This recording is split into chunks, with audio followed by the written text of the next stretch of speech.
Chapter 2333. People were always curious about gossip. Xinjiao was the same, especially when it was a farce or a tragedy. It was a comedy in the eyes of a bystander. Arhin Terrell isn't an idiot, but his decisions are often like that of an idiot, Bifla said. Bifla said, because his wife cheated, he found the cheater and blackmailed him, hoping to get a large sum of compensation. Xinjiao was speechless. His wife's lover is very rich and very powerful.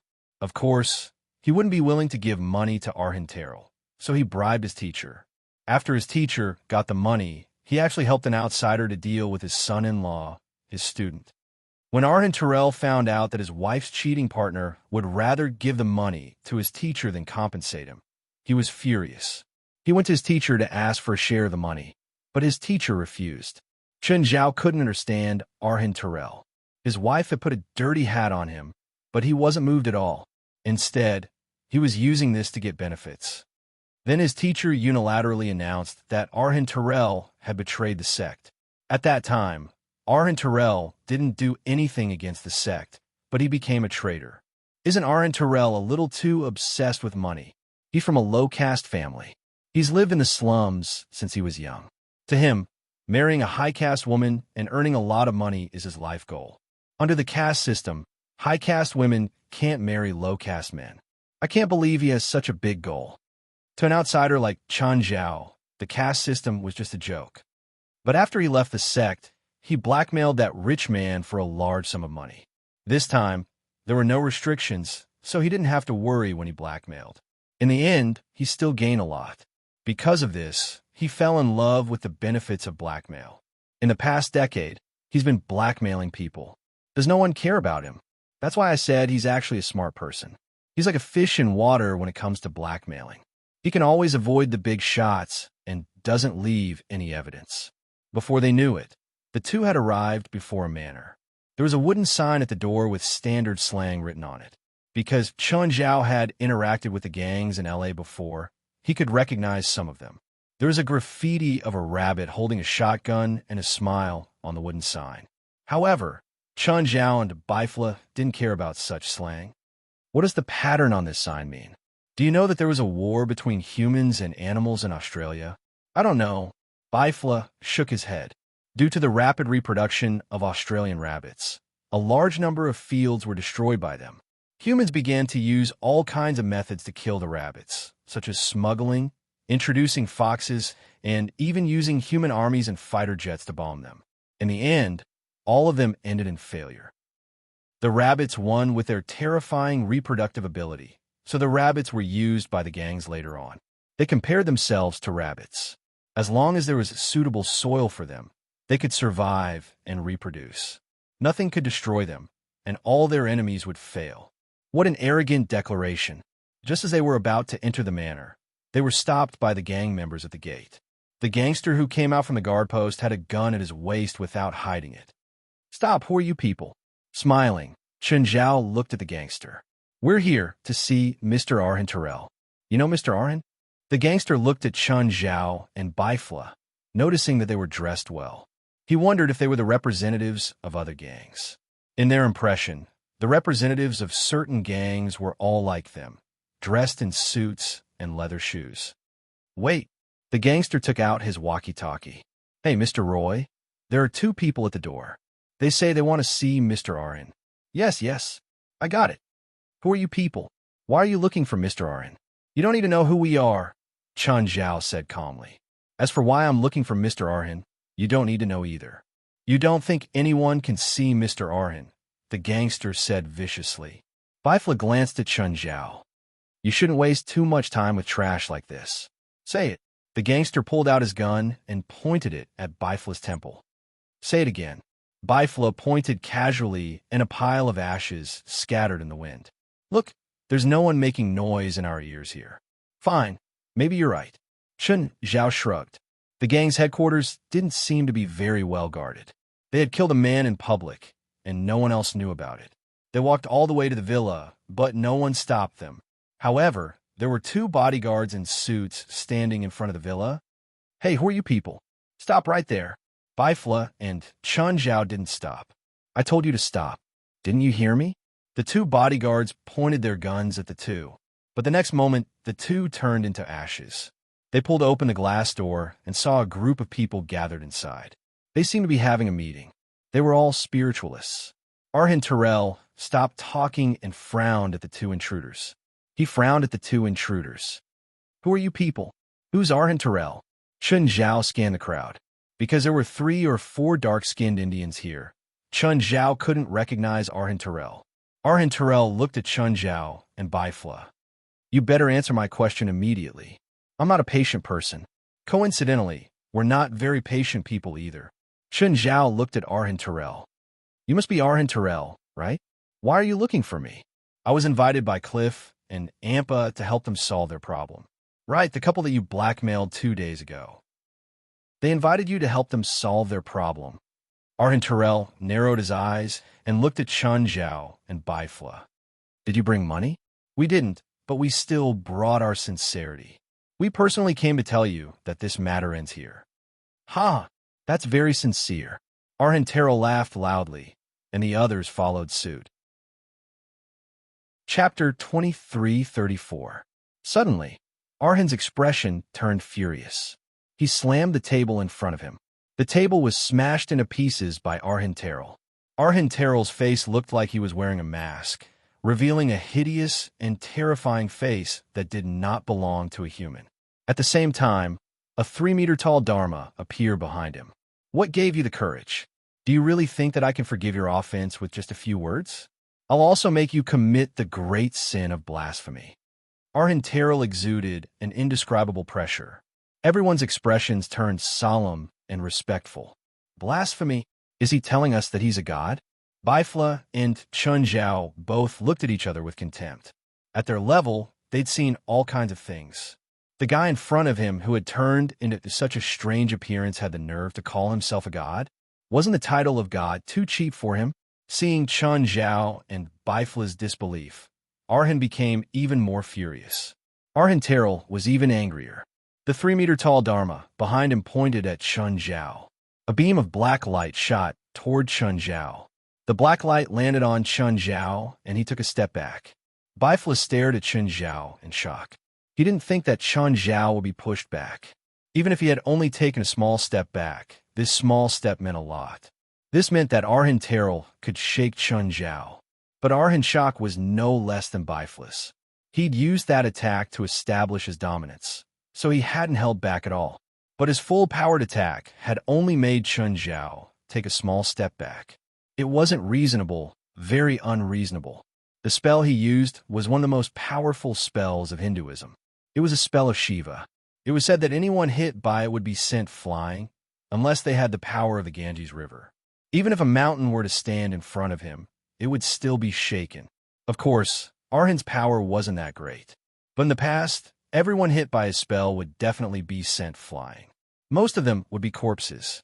Even if they didn't die, they were heavily injured. No one would only take a small step back like Chun Zhao did. Chun Zhao was the one who found it the most unbelievable, because he didn't feel any irresistible power. This power was far from being able to shake Chun Zhao. However, he was still forced back a step by this force. You were moved by him? Bifla asked in astonishment. I don't know. His power is a bit strange. I wasn't pushed back by his spell. I was pushed back by this power. Is that so? Bifla looked at Arhin Terrell. Try attacking me with that spell. Arrogant. Let me be your opponent. A man stood up next to Arhin Terrell. He was also of Indian descent. His aura wasn't weak, only half a level lower than Arhin Terrell's. Bifla glanced at the man and said, Small fries shouldn't disturb me. Bifla casually snapped his fingers. In an instant, the body of the man that Bifla called a small fry was instantly ignited. Ah, save me, save me. The others hurried forward to help extinguish the fire. But no matter if it was normal fire or magic, they couldn't extinguish the flames on the man's body. The man only struggled for a moment before he lost his voice. He fell to the ground and twitched a few times before he stopped breathing. How dare you kill my people? Arhin Terrell was even more furious. Kill them. The others also shared the same hatred. Under Arhin Terrell's command, they all pounced at Chun Zhao and Bifla. Bifla snapped his fingers again. Apart from Arhin, everyone was ignited. Chen Zhao looked at Bifla. Did you create this spell based on a supervillain in a movie? I've been using this spell for a long time, Bifla said proudly. If someone had to copy someone, it would be him. However, Arhin wasn't so happy. The dozen or so spiritualists present were all weaker than him, but most of them were very strong. Even Arhin didn't dare to say that he could defeat 3 at once, not to mention everyone else. But so many of his subordinates were ignited with a snap of Bifla's fingers. This made him feel a chill rising from the soles of his feet. Who exactly are you? I told you. We're here to mediate. I won't cause trouble for that couple anymore. You can leave now. Arhin tried his best to remain calm. In fact, his legs were trembling. Don't you understand what I said? Bifla said calmly. Use your spell to attack me. Arhin expression was solemn. Don't force me. If I use my trump card, it won't benefit any of you. If you don't attack, it won't benefit you at all. Fine. Just you wait. Arhin snorted. The 8-foot-tall image behind him suddenly turned into 3 heads and 6 arms. Each of the 6 arms of the Dharma idol was holding a weapon. It looked like Shiva, one of the 3 supreme gods of Hinduism. The body facing them held a black bead in its left hand. The black bead suddenly shot out a beam of black light. The black light landed on Bifla. Bifla took 3 steps back. Arhin and Bifla were both surprised. Arhin had used a lot of magic power just now. It was many times more powerful than before. But such a powerful attack only made Bifla take 3 steps back. It's indeed a special power. Bifla patted his chest. He wasn't injured either, but he was still very interested in this power. Both Chen Zhao and Bifla could feel how special this power was. It was clearly many times weaker than them, but it could shake the 2 of them. Are there any other spells? Bifla said, let me experience it. Bifla and Chen Zhao just wanted to experience it. But in Arhin ears, it sounded like naked humiliation. In the past, when he used this move, his enemies would either die or be injured. Chen Zhao and Bifla were 2 exceptions. Arhin took a deep breath. The 8-foot-tall image behind him turned around. Its expression was ferocious and its eyes glowed red. Seething fire. The attack of the 8-meter Dharma idol landed on Bifla's body. But Bifla didn't feel anything. Chapter 2335. The seething flame could make the opponent's blood boil. But Bifla remained unmoved, allowing the flames to burn its body. Be it inside or outside of his body, he couldn't feel anything. More accurately, it didn't make Bifla feel uncomfortable. Bifla himself was a master of playing with fire. Bifla shook his head. Changed to another spell. This one is too weak. Arhin was both embarrassed and angry. How could his magic be called too weak? But as he continued to try other spells, to his horror, he realized that the magic he'd once been proud of was completely meaningless to Chen Zhao and Bifla. Arhin was treated as a toy by Chen Zhao and Bifla. Apart from incantation, all other spells were useless against Chen Zhao and Bifla. He had never encountered such an enemy before. It was so powerful that it seemed to be a different kind of creature. This kind of strength was unreasonably strong. As for the effect of moving because of him, that effect was only to make them take a step or 2 back. Boring, really boring. Bifla shook his head. Aren't there any more interesting spells? Arhin saw Bifla raise his hand. In an instant, he felt his hair stand on end. Bifla's finger was about to touch him. I have other spells. Arhin screamed in terror. At this moment, Bifla's finger was already pointing at him. Arhin suddenly felt the air pressure surging behind him. He twisted his neck with difficulty. He saw the scene behind. Half of the villa disappeared, leaving only the raging flames in the air. All right. Bifla withdrew his attack at the last moment. At least it did not land on Arhin. I have a powerful magic that is known to be able to destroy everything. It's called the Third Eye. Oh, the Third Eye? I've heard a lot about it. Bifla had heard of this spell before. Arhin was a Shiva, a branch of Hinduism. As one of the 3 great gods of Hinduism, Shiva was also known as the three-eyed god of destruction. The magic third eye that Arhan Terrell mentioned was naturally Shiva's third eye. Come, let me see you open your third eye. Befora beckoned with his finger. I can't use it. Arhan Terrell looked at Bifla with a troubled expression. Are you toying with me? Bifla's tone instantly turned cold. No, I have a cultivation method for the third eye, but I can't cultivate it. Arhan Terrell quickly said, I'm willing to give this magic book to the two sirs. Arhan Terrell hurriedly took out the magic book he had kept for himself. Bifla flipped through it a few times and then threw it at Arhan Terrell's face. My lord, this is real. This is authentic. I didn't lie to you. Bifla said calmly, Of course I can tell if it's real or fake, but I feel that you're lying to me. The magic of Hinduism can only be practiced by believers. I'm not a believer of Hinduism. Chen Zhao picked up the magic book with interest and flipped through it. But the magic books were all written in ancient Sanskrit. Even someone with pure Indian blood wouldn't be able to understand it, let alone Chen Zhao. Bifla, why can Hinduism's magic only be practiced by believers? In Chen Zhao's impression, the magic of other religions didn't seem to be restricted by beliefs. For example, there were people in the church who practiced dark magic. There were also many outsiders who practiced holy light magic. This is a world wall that Hinduism set up. In fact, every religion can set up a world wall for themselves. It's a man-made restriction to prevent their high-end magic from flowing out. The conditions for setting up a world wall are also rather complicated. First, they have to have enough believers. Second, they have to work together with many high-end powers. Then, they have to pay some special sacrifices. Finally, they can complete the world wall. Do other religions have it? No, they did in ancient times, but most religions destroyed their world walls later on. Now, only Hinduism still has a world wall, Bifla said. Bifla said, the world wall is not suitable in the current social system. Nowadays, all the major religious systems are promoting and spreading their influence, but the world wall is the biggest obstacle. The world wall can only restrict ordinary spiritualists. If we want to break through it, it is not impossible, but it is meaningless to us. The things we have mastered have long surpassed the limits of the world wall. Arhan Terrell knew about the world barrier, and that was precisely why. When he heard Bifla say that they both had the ability to surpass the world wall's restrictions, he couldn't help but shiver. As a believer of Shiva, he was willing to take out the magic book so easily because he knew that they couldn't learn or comprehend the contents in the book. But Bifla said that they had the ability to break through the world wall. This made him panic. I'll study this book when I'm free. It's useless to you too. Trust me, Bifla said.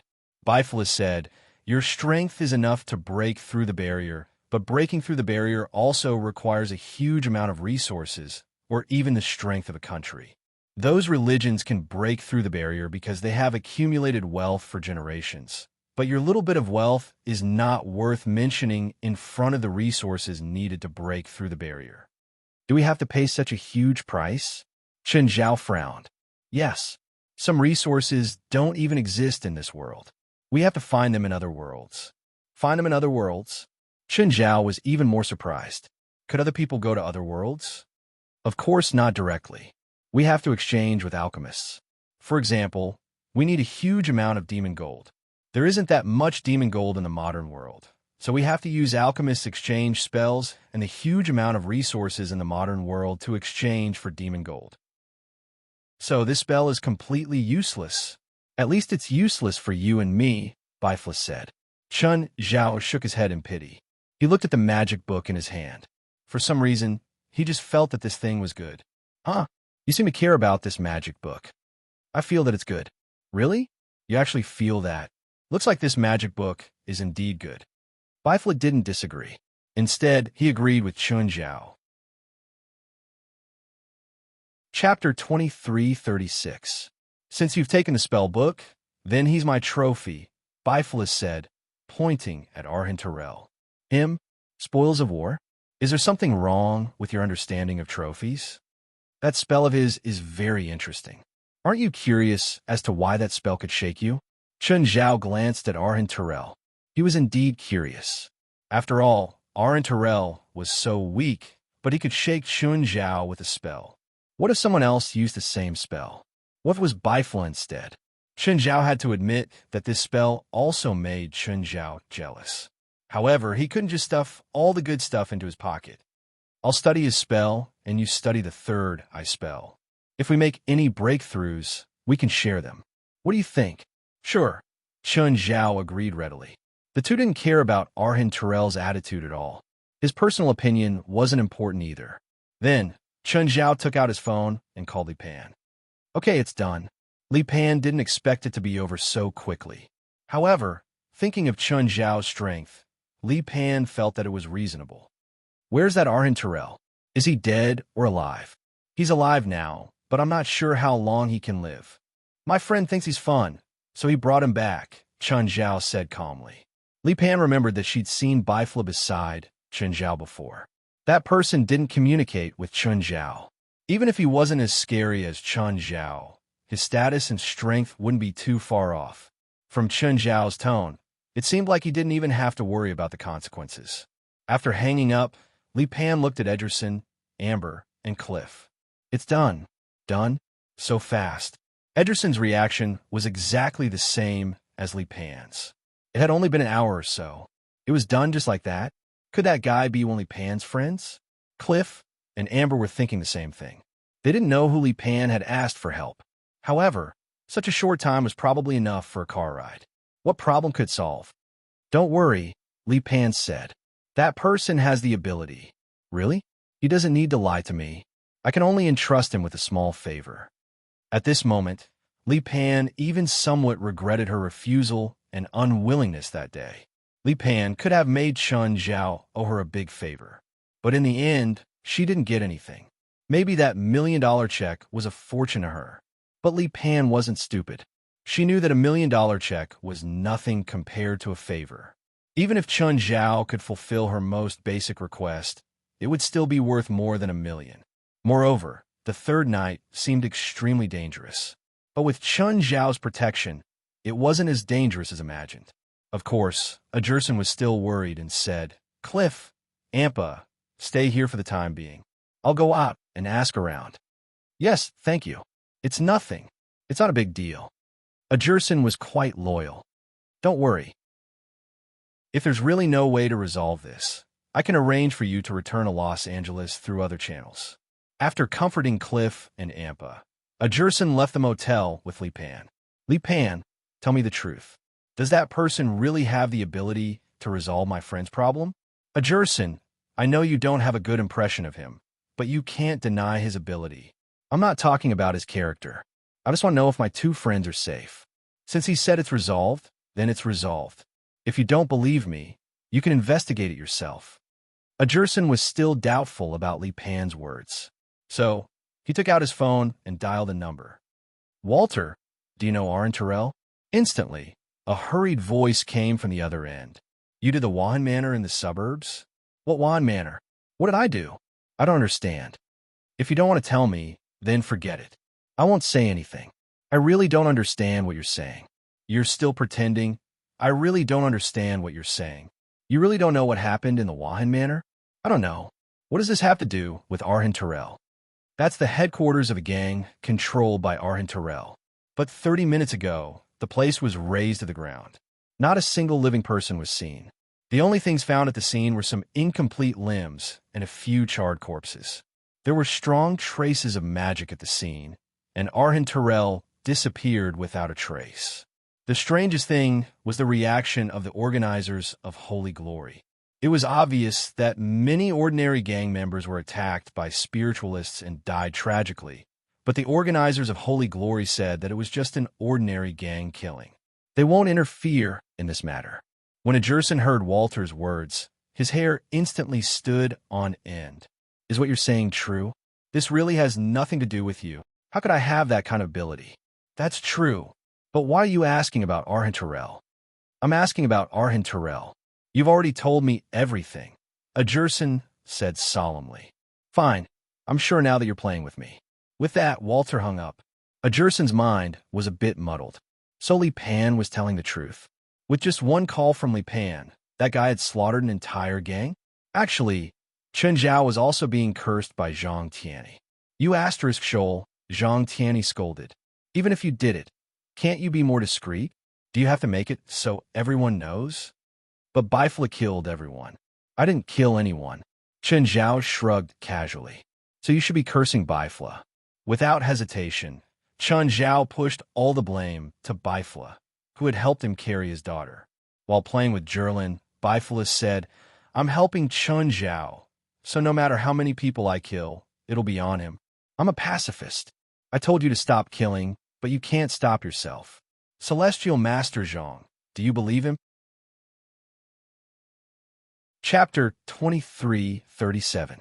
Zhang Tianyi clearly didn't believe him. Bifla's words couldn't be trusted either, but it didn't mean that Chen Zhao's words could be trusted. Chen Zhao was very murderous. It was normal for Bifla to kill all the gangsters, but it would be bullshit to say that Chen Zhao had stopped him. Their circle was only so big. Everyone knew each other. I've already suppressed this, but the impact is very bad. Chen Zhao and Bifla acted as if nothing had happened. Zhang Tianyi's words went in one ear and out the other. I didn't find Arhan Terrell's body in Wahan Manor, Zhang Tianyi asked. Where did he go? Chen Zhao looked at Bifla. He was obviously trying to sell Bifla out. Zhang Tianyi looked at Bifla. Where is he? What? Did someone ask you for him? Bifla asked. Not only did he ask for the person, he also asked for a magic book from me, Zhang Tianyi said. Just then, Chen Zhao and Bifla turned their heads at the same time, avoiding Zhang Tianyi's eyes. Zhang Tianyi was an old fox. Just from Chen Zhao and Bifla's actions, he knew that the item and person were in their hands. I can ignore the person who asked me for the item, but I have to share the item, Zhang Tianyi said righteously. It's not like it's anything good. Do they have to abandon their principles? The person who asked me for the item is Diko Wendis, the great guardian of Shiva. Since he's here, it means that Arhan Terrell's item isn't ordinary. But you don't have to be so shameless, right? According to my investigation, ever since Arhan Terrell betrayed the Shiva religion, he has never been hunted down by the Shiva religion. Apostasy is an unforgivable crime in any region, but the Shiva religion, which has always been known for its strict enforcement of the law, actually did not pursue Arhan Terrell. It can only be said that Arhan Terrell has something on the Shiva religion, or he has a precious treasure of the Shiva religion in his hand. The Shiva religion did not dare to pursue Arhan Terrell for fear of breaking the vases, and he also used the treasure as a protective talisman. Zhang Tianyi paused and said, Shiva religion is not a small religion. It is one of the largest religions in India. It is a big religion with at least 200 million people believing in it. The treasure that can be valued by a religion of this scale is definitely not something ordinary. Chen Zhao casually tossed the book onto the table. Take it if you want. Although Chen Zhao had thrown out casually, he was actually quite reluctant. After all, Chen Zhao still felt that this magic book was unusual. All spiritualists believed in their own feelings. Chen Zhao was no exception. He rarely regretted having such strong feelings for something. For some supernatural items that he had obtained, it was either that he already knew the pros and cons of the item, or that it was not meaningful to him at all. Zhang Tianyi picked up the magic book. Just like Bifla, he flipped through a few pages, then shook his head and tossed it back onto the table. Not this. Diko Wendis didn't want this. That I don't know. That Arhan Terrell only took out this magic book. Zhang Tianyi frowned. Although the content of this magic book is quite advanced magic, it is restricted by the boundary wall. Diko Wendis would not come to me specifically for this kind of thing. He didn't say what magic book he wanted. No. Zhang Tianyi shook his head. Usually, top spiritualists like them only talk to each other in private. Even if they wanted something, they would beat around the bush and would not say what it was directly. After all, the things that people like them wanted were all extremely precious. It would not be an exaggeration to say that they were rare treasures.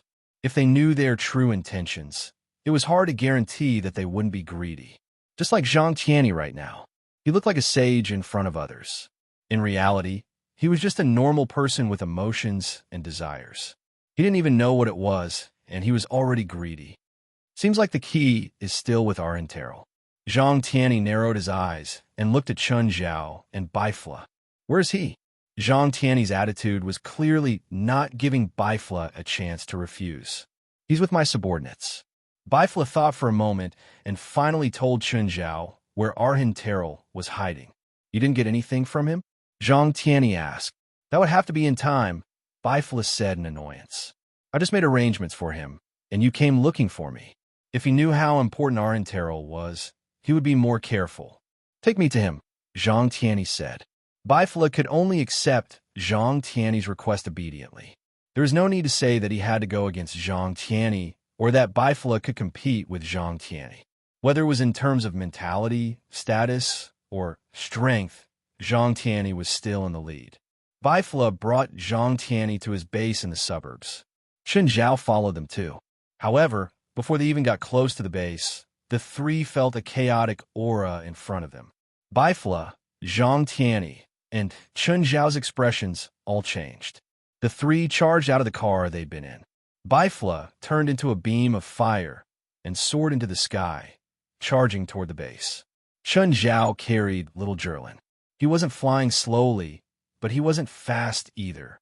At the moment, the base was already occupied by slaughter and chaos. The disciples of the fire worship sect were fighting against a group of unidentified men in black. It was also obvious that the group's strength, magic, and numbers were far greater than the disciples of the fire worship sect.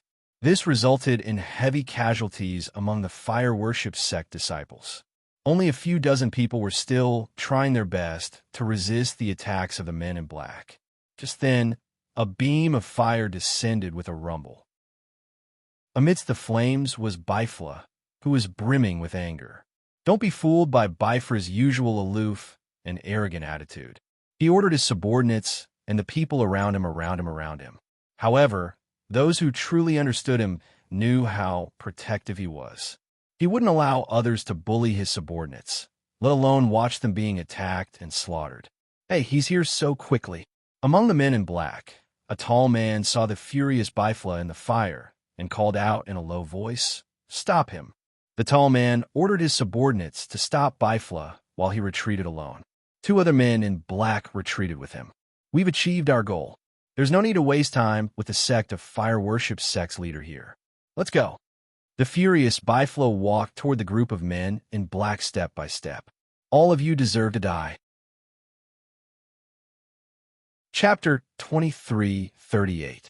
However, in the next moment, the enraged Bifla's temperature dropped instantly.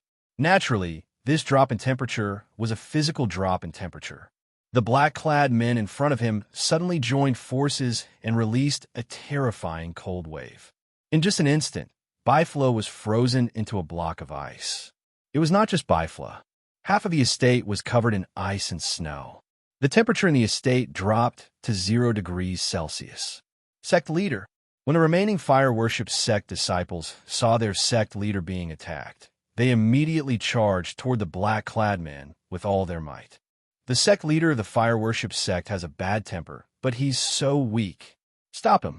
I'll go kill the sect leader of the fire worship sect. The black-clad men discussed for a moment.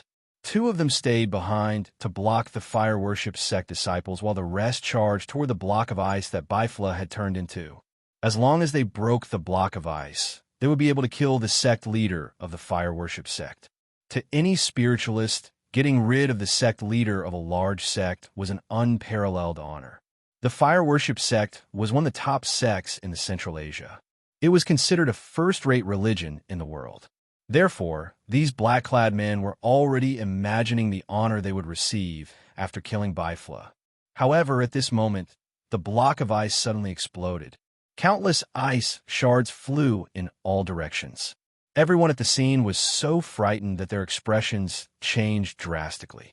However, the strange thing was none of the fire worship sect disciples were injured by the ice shards that flew in all directions. None of them were injured no matter how close they were to the ice shards. On the other hand, the black-clad men who were close to the ice shards had turned into beehives. Those who were further away were injured as well. Bifla's eyes were wide open, filled with indescribable fury. The temperature in the fire worship sex estate was rising rapidly. It was not accurate to say it was rising. It was turning into a purgatory. The rage in Bifla's eyes seemed to want to burn all of his enemies to ashes. When the fire worship sect disciples saw their sect leader unleashing his invincible might, they knelt on the ground in excitement. They could feel Bifla's warmth. The flames did not harm them at all. Instead, they were healing their injuries. However, to the black-clad men, it was an unprecedented pain. Bifla could kill all of them at any moment. But he didn't. What he needed now was to vent his anger. The clothes of the men in black began to melt and stick to their skin. Let alone attacking Bifla. They couldn't even face Bifla right now. The three men in black who had escaped first were flying forward at high speed. One of the women pulled down her veil and looked in the direction of the fire worship sex estate. At this moment, the fire worship sex estate was engulfed in flames. Although they were a few kilometers away, they could still feel the scorching aura and terrifying pressure coming from behind them. Brad, it looks like those people won't be able to stop the sect leader of the fire worship sect for long. Fortunately, we made a move first. If we were to face the sect leader of the fire worship sect, our outcome might not be any better than those fellows. At this moment, a figure appeared in front of them. The moment the three men in black saw that figure, their scalps went numb. Zhang Tianyi, the #1 expert in the supernatural world. The sect leader of the fire worship sect was like a little brother to him. At this moment, Zhang Tianyi was flying in the air toward the fire worship sex estate. However, when he saw the three people running over, he couldn't help but slow down. Yo! Zhang Tianyi chuckled. The expressions of the three men in black were unprecedentedly grim and nervous. Brad, the woman who took off her veil, softly snorted. I know. Brad also took off his veil. He deviated from his original direction and blocked Zhang Tianyi's way. Greetings, Lord Celestial Master. Zhang Tianyi stopped as well. He looked in another direction and saw two graceful figures flying past him. TSK, TSK. What a pity. I prefer to fight young and beautiful girls. Zhang Tianyi had a regretful expression on his face. Lord Celestial Master, I know I'm no match for you. However, please stop for the time being. Since Bifla wants to spare your life, don't make a move. Just obediently surrender. Lord Celestial Master also has times where he miscalculates. We're here not because the sect leader of the fire worship sect wants to spare our lives. It's because he doesn't have the ability to keep us here. We're leaving openly in front of him. Zhang Tianyi laughed mockingly. You? Leaving openly in front of Bifla? Aren't you overestimating yourselves? If Bifla isn't willing, none of you will be able to escape. The sect leader of the fire worship sect is only SOSO. If he really had the ability, he would have caught up to us by now. He didn't chase us because he's currently transforming into a demon. He doesn't want me to see him losing control. At the same time, he doesn't want to kill you because he lost control. It's not that he doesn't have the ability to chase us. If he doesn't even know Bifla's strength, how can he escape from him? Lord Celestial Master, do you know that I'm holding you back now? Brad said with a smile. My attitude is the same. Unless I'm willing, those two girls won't be able to escape from me. Then why did you let them go? Because there's an even worse fellow waiting for them behind. An even worse fellow? Is there anyone more terrifying than Lord Celestial Master in this world? I don't know if he's scarier than me, but he's definitely everyone's nightmare. Zhang Tianyi said with a smile. All right, you've delayed for so long. It's about time to show your abilities. Oh, Senna, there's another aura in front. The two masked women looked at the figure in front. It was a man carrying a child. He had an Asian face. Kill him, carrying little Jerlin.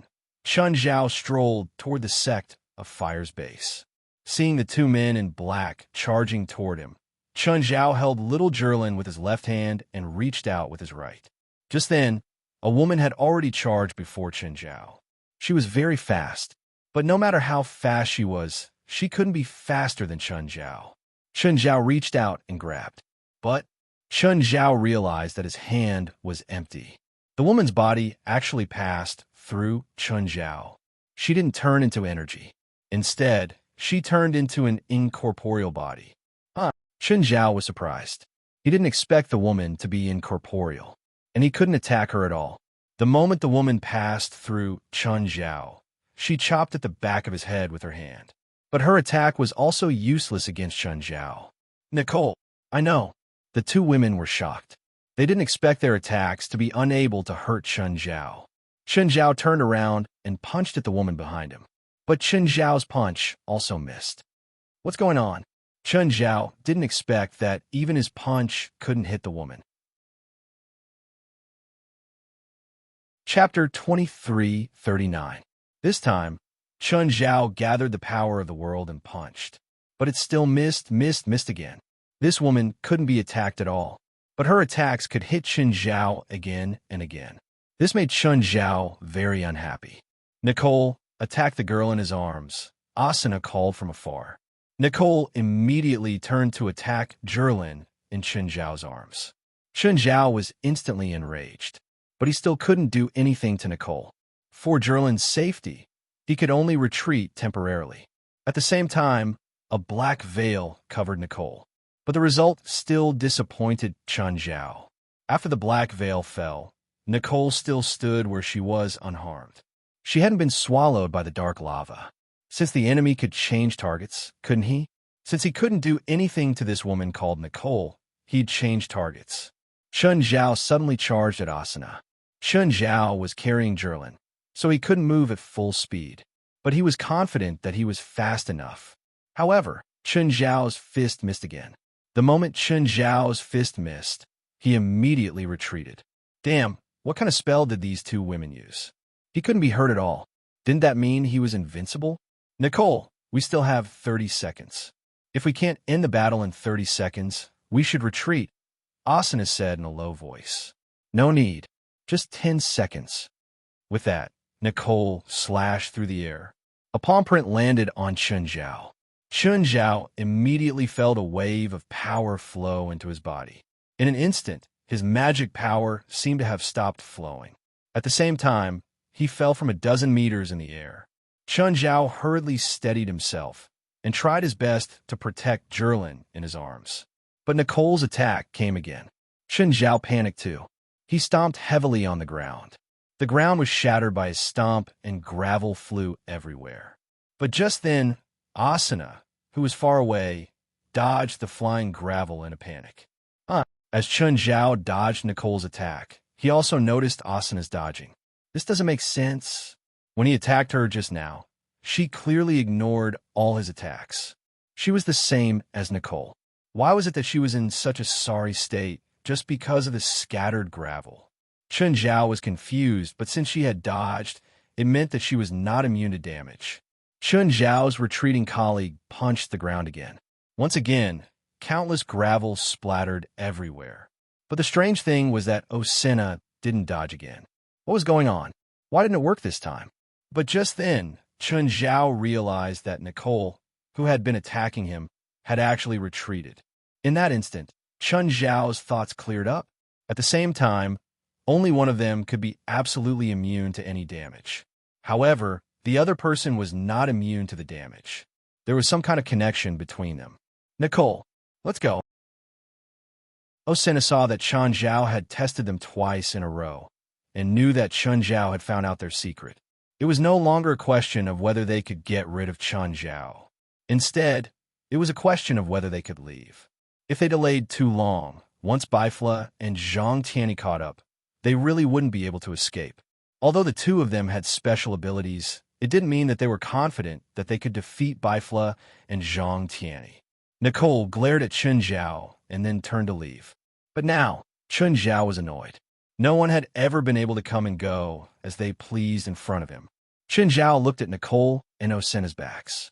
Unhurriedly, he picked up a stone and aimed it in the direction that Nicole and Olsen had escaped. Pop! The stone shot at Nicole, but it missed. The stone hit the forest in front of Nicole. In an instant, all the plants on the branch collapsed.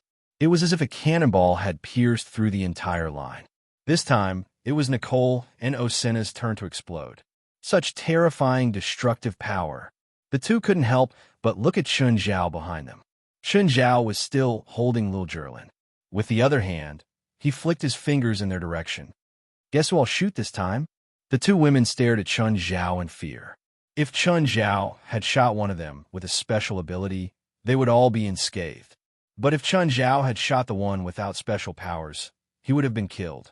The one who was shot would definitely die. Imagine what it would be like to be shot by a sniper bullet. Just the airflow from a sniper bullet's trajectory could cripple a person's limbs. If it hit any other part of the body other than the limbs, it was almost certain death. On the other hand, Chun Zhao's pebble was many times stronger than a sniper rifle's bullet. Just then, Nicole said, "Sir, do you believe that the moment you attack my sister or I will have enough time to kill the girl in your arms?" Chun Zhao flicked his finger hard. Pop! Boom! Amidst the terrifying sound waves, there was an unparalleled impact. However, the stone missed again. But this lethality still scared Nicole and Asuna. This time, Chun Zhao grabbed a handful of stones from the ground. Nicole and Ursina's nerves were taut. "Papa, shoot that bad woman." Jerlin suddenly pointed at Osena. "Huh?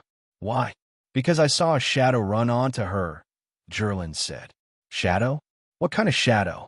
"Ah, it ran onto that bad woman again." Jerlin pointed at Nicole. "Darling, how did you know?" "I saw it," Jerlin said. "What kind of shadow?" Chun Zhao asked. Jerlin had the protection of a guardian angel, so she could also see things that Chun Zhao couldn't. Chun Zhao already knew about this. Jerlin had also awakened the Nirvana magic. Over the past 2 days, Chun Zhao could feel Jerlin's magic growing in his body. This bit of magic was very weak for a regular spiritualist, but Jerlin was only a little over a year old. At least among children of the same age, not to mention those who had not awakened, even those who had awakened might not have as much magic power as little Jerlin. "Like a shadow on the ground," Jerlin said. Chun Zhao was stunned. He couldn't see the shadow moving between the two women like Jerlin had said. But under the two women's feet, one had a shadow and the other didn't. A smile appeared on Chun Zhao's face. Nicole and Osena immediately felt that something was wrong. Their biggest secret had been completely exposed, and the person who would truly see through their secret was a baby who hadn't weaned yet. Of course, if Jerlin knew what they were thinking, she would definitely retort loudly, "I'm weaned." Chapter 2340. But no matter what Jerlin thought or what they thought, Chun Zhao just wanted to kill them. Chun Zhao only wanted to kill them now. Nico and Asuna knew that Chun Zhao's next attack would definitely kill them. Just then, 4 metal discs suddenly appeared in the sky. The 4 discs were all over 3 meters in diameter. All of them appeared very abruptly, without any warning. Chun Zhao didn't notice them either. Chun Zhao suddenly had a bad feeling. The 4 discs suddenly shot out 4 beams of light. The 4 beams all carried powerful water, earth, fire, and wind elements. Oh no! Chun Zhao suddenly picked up Jerlin and turned his back. At the same time, he erected a black screen on the black lava. But the screen was instantly penetrated. Chun Zhao picked up Jerlin and ran. The 4 beams of light still chased after him, leaving 4 ditches in the ground they swept past. Chun Zhao tossed out the stones in his hand casually. Countless stones hit the 4 discs. The discs clanked, but they weren't damaged. However, under the impact of the pebbles, the 4 metal discs spun in the air like gyroscopes. The 4 beams of light also lost control and deviated. The surrounding ground was left with spiral-shaped ditches. At this moment, the 4 metal discs gradually disappeared in midair. When Chun Zhao looked at Nico and Asuna again, he realized that they'd disappeared too. Ran? No, they couldn't be that fast. No matter how fast they ran, could they leave Chun Zhao's sensing range instantly? The 2 women were definitely nearby, but they were extremely special. Chun Zhao couldn't lock onto them. This was probably related to their strange attack immunity spell. Since he couldn't sense them, he couldn't tell who was real and who was fake. Where did that guy come from? I don't know. I've never heard of him. Good thing we avoided his eyes and ears. Otherwise, we'd be in big trouble. How long do we have to hide here? Asuna looked up at Chun Zhao in the distance. We can hide for as long as we want. Why isn't he leaving? Nico also looked in Chun Zhao's direction. The two of them were currently using telepathy to communicate. Because they were sisters and had a very special relationship, they didn't even need to exchange glances to know each other's thoughts. Chen Zhao searched the surroundings repeatedly, but he still found nothing. Suddenly, Chen Zhao's eyes narrowed. He thought of an idea. Chen Zhao grabbed a stone slab from the ground. This stone slab weighed at least a few hundred kilograms. Then, Chen Zhao threw it heavily. Whew! In an instant, all the vegetation along the path of the stone slab was instantly flattened. Everything in front of him suddenly became clear, and all the obstacles disappeared. Even the bulging mound was flattened in an instant. The power of this stone slab was many times stronger than that of the pebble from before. The effect it could produce was naturally extraordinary. The stone slab left a 3-meter wide path in its path. As for how far they had flown, it was basically impossible to estimate. Anyway, there was no end in sight. Nicole and Asuna immediately covered their mouths. They did not dare to make any noise. But looking at the path that was just inches away, they still broke out in a cold sweat. If Chen Zhao moved another 3 meters to the left, they would be hit by the flying path of the stone slab. But this was not Chen Zhao's last test. He was forcing them to come out. Chen Zhao picked up another big rock. It was just as big as the previous one. Similarly, he chose another direction and threw it. Another path was opened. The large rocks flew until they disintegrated and lost their destructive power. But this kind of terrifying destructive power still made Nicole and Asuna terrified. Only then did Chen Zhao use the power of one hand. He still held little Jerlin in his arms. Then he kept repeating the same action. Soon, Chen Zhao had gone one round. There were only a few sparse patches of plants in the surroundings. Nicole and her Santa broke out in cold sweat. They had already experienced Chen Zhao's terror up close. This guy was simply a human-shaped Tyrannosaurus. In just 10 minutes, Chen Zhao had turned the small forest into a wasteland. Chen Zhao glanced at the grass that was neither too big nor too small. A smile appeared on his face. The two women had either died under his sweep or were dead. Otherwise, he would be hiding in the bushes. Chen Zhao wasn't in a hurry now. He was like a cat chasing a mouse. At that moment, the 4 metal discs that had disappeared reappeared. He attacked Chen Zhao from behind.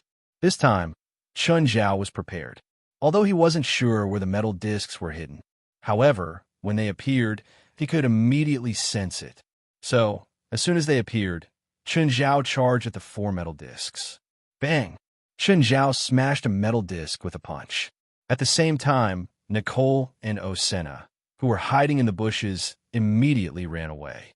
Chen Zhao also noticed Nico and Asuna. Chen Zhao hesitated for a moment. Should he continue to destroy other metal discs? Or stop Nicole and her Santa? In that instant of hesitation, the owners of the 4 metal plates seemed to have sensed that something was wrong.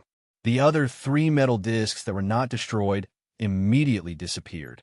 Chen Zhao wanted to keep the remaining 3 metal discs, but he failed in the end. Suddenly, a cloud of fire spread from the horizon. From the cloud of fire, a fireball landed on the ground, blocking Nicole and Asuna. The moment the fireball landed, a ring of fire ignited on the ground. It enveloped everyone within it. Bifla's body slowly emerged from the flames.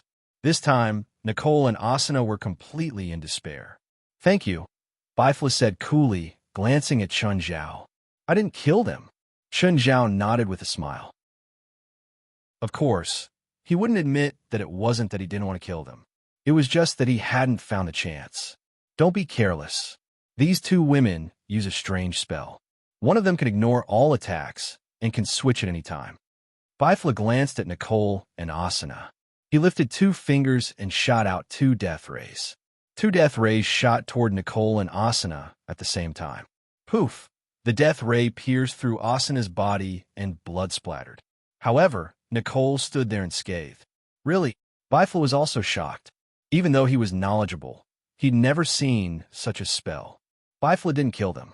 He'd already vented enough. He was still angry, but he could control it now. Chapter 23:41. Just then, a person fell from the sky. Everyone looked over and realized that it was Brad. After Brad, Zhang Tianyi landed slowly. Brad wasn't fatally injured, but his face was swollen. Zhang Tianyi, on the other hand, was gasping for breath. He put his hands on his waist and looked like he was about to cry. You two are really too much. You don't understand this old man at all. This guy is really hard to deal with. This old man spent a great deal of effort and used all of my means to take him down. I almost lost my life. On the ground, Brad wanted to cry too, because Zhang Tianyi had indeed attacked more than 100 times. But each time he was slapped. Simply put, Zhang Tianyi had slapped him more than 100 times. Apart from that, he didn't use any other spells. Every time Brad used a spell, it didn't matter what it was used for or whether it was effective on Zhang Tianyi. Either way, he would get a slap. Then Zhang Tianyi would curse him. Brad believed that Zhang Tianyi was tired from beating people and thirsty from cursing. However, did he have the ability to subdue him after expending a great deal of effort? The injuries on his face were all caused by Zhang Tianyi's hands-on treatment. After this battle, he finally understood how terrifying Zhang Tianyi was and the difference between him and Zhang Tianyi. Zhang Tianyi's strength was the kind that made no sense at all. If he wanted to hit someone, he didn't care what techniques you had. He didn't care what extraordinary power you had as long as you had a pair of palms. He could beat you so hard that even your mom couldn't recognize you. Zhang Tianyi was just that unreasonable. He wouldn't even use spells against you. No matter how many tricks you had, he would just slap you. So when Brad heard Zhang Tianyi's crying, he didn't feel any pain. He only felt wronged and cursed inwardly. As for Chun Zhao and Baifla, they just looked at Zhang Tianyi expressionlessly. Their only reply was a chuckle. Celestial Master Grandpa is so shameless. You beat him up, and he's still complaining. Shameless, shameless. Little Jerlin made a face at Zhang Tianyi. Baby, come, let Grandpa hug you. Cheerfully, Zhang Tianyi ran to Chun Zhao and reached out to take Jerlin.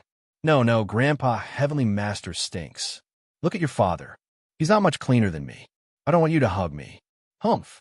Little Jerlin nestled in Chun Zhao's arms, still making faces with her cute little face. Blade's eyes flashed. He saw Nicole and her Santa not far away. His heart sank to the bottom. Did the two of them not escape? That's not good at all. He had originally thought that he could hold Zhang Tianyi back. Orsina and Nicole would be able to escape. Moreover, he also believed that his plan had succeeded. Who would have thought that Asuna and Nicole would still be stopped here? Baifla was held back by the cannon fodder, and Zhang Tianyi was being held up by him. Was it the man carrying the little girl who stopped Asuna and Nicole? Who was that guy? How could he stop Asuna and Nicole? Others might not know, but how could Brad not? Asana and Nicole were a handful. Now, Zhang Tianyi and Baifla had also arrived. It was impossible for them to leave now. Suddenly, Zhang Tianyi snorted and looked up at the sky. The sunlight was suddenly blocked by something. Chun Zhao also looked up. He realized that metal discs had appeared in the sky one after another. These were the same discs that had attacked Chun Zhao before. It was just that the number this time was many times more than the previous ones. They were densely packed and neatly arranged. There could be hundreds of them. I was attacked by a few of them just now. Were they? Whose? Chun Zhao asked. Zhang Tianyi and Baifla were confused too. They seemed to be guessing who did it. These metal discs all emitted a powerful elemental aura. Moreover, to be able to control so many metal discs at the same time, the magic level must be extraordinary. So many metal discs hovered in the air, but they did not attack them immediately. But this confrontation was actually a threat to the three. Unfortunately, Chun Zhao, Zhang Tianyi, and Baifla, whom the mastermind had threatened, were all people who would not be threatened. The three's pride, or rather, their arrogance was so similar. Cowardly scoundrel. Zhang Tianyi snorted and stepped forward. Zhang Tianyi was serious this time. Zhang Tianyi formed a seal with his hands and shouted, Star-Lord Huang, Feng Shuzhong, Bailey Piaoxing, Punishing Heaven Sword, King of Zhou Break. All of a sudden, the hundreds of metal discs were pieced together. The chaotic elemental aura suddenly merged into one. It turned into an indestructible metal barrier. Zhang Tianyi pointed at the metal barrier. The metal barrier looked as if it had been stripped of its scales. The metal plates broke off the metal barrier piece by piece and fell to the ground. Chen Zhao did not know Taoism, but he knew that Zhang Tianyi had just chanted a Taoist mantra. Of course, this was mainly because Fei Lai had been fascinated by feng shui and had searched everywhere for feng shui books. Chen Zhao had used his identity to obtain some. At the same time, he had also obtained some Taoist books. The mantra that Zhang Tianyi had just chanted really appeared in the Ziwei Do Shu Wang log. Legend had it that feng shui originated from the era of King Wu of Zhou. It was said that Jiang Ziya had created it when King Wu conquered Zhou. The Ziwei star was also known as the Master of Dipper.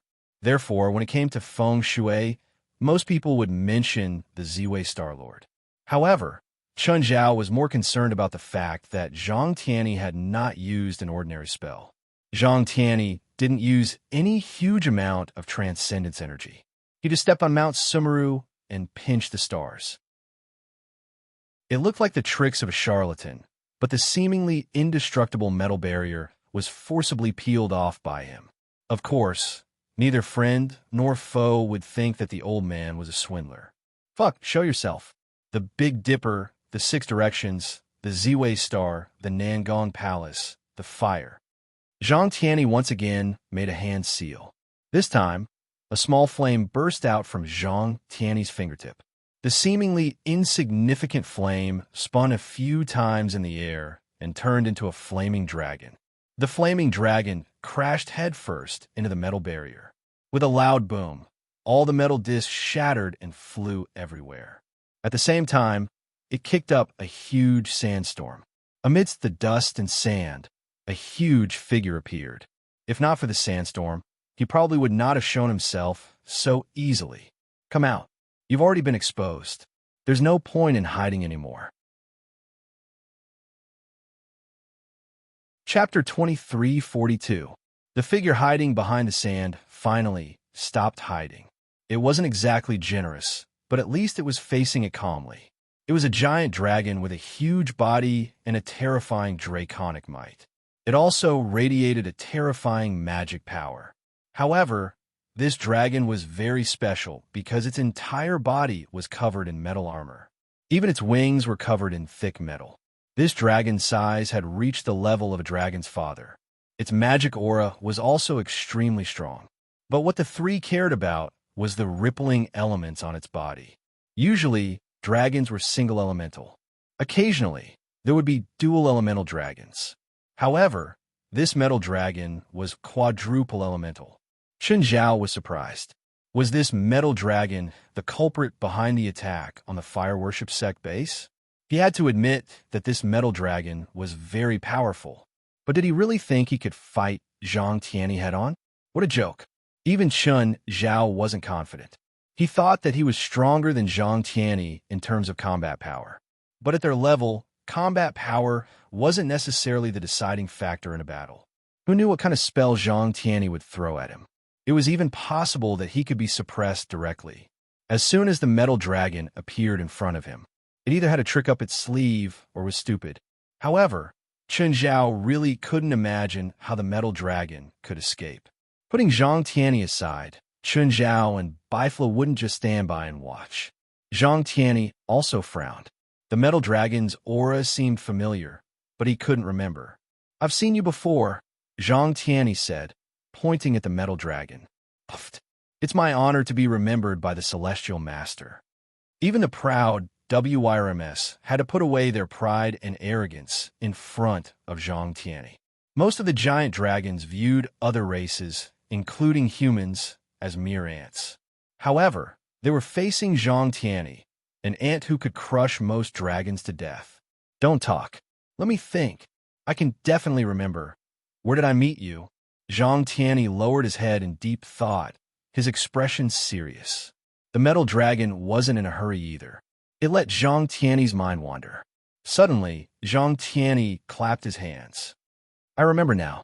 The genius of the giant dragon clan, Udal Loken. The metal dragon grinned. You finally remembered, Celestial Master. Fuck, how did you get yourself into this state? Back then, you were still a little handsome dragon. Because of you, my great celestial master. The metal dragon let out a horrifying laugh. Bafla and Chun Zhao looked at Zhang Tianyi at the same time. Did they misunderstand? Or did this big guy use the wrong words? Don't make it sound so ambiguous. We've only met once, and it was 120 years ago. That's right. 120 years ago, during my dragon race's ancestral dragon's birthday, you followed your master to my race's dragon island. Then, you defeated me and used my name as a genius to achieve your own accomplishments.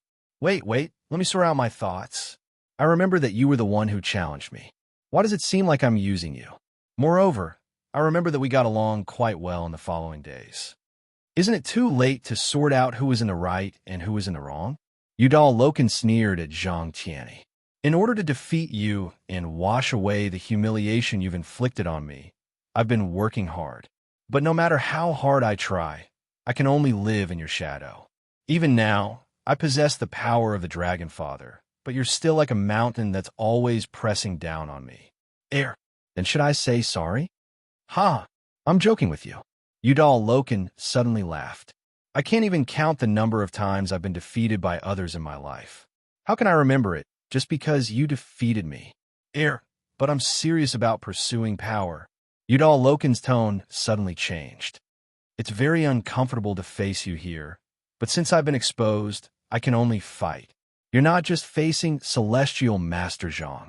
The flames on Bafla's body burned again. Oh, I remember now. And you, an ant.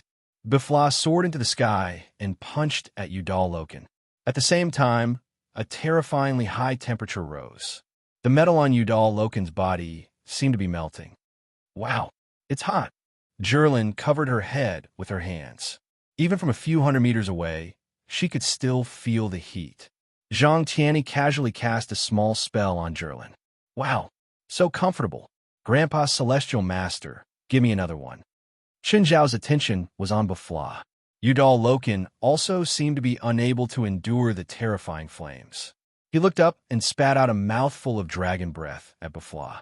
However, his breath could only travel less than 10 meters before it was suppressed by Bafla's flames. Dragons of all attributes could spit dragon breath, which would also be mixed with their own attributes. It could be said that all dragons were experts at playing with fire. But today, Udal Loken met an enemy who knew how to play with fire even better than him. Bafla. Udal Loken also did not expect his dragon breath to be suppressed by Bafla. Such pure flames. Udal Loken murmured. Udal Loken muttered to himself. Bifla's flames erupted with even more terrifying power.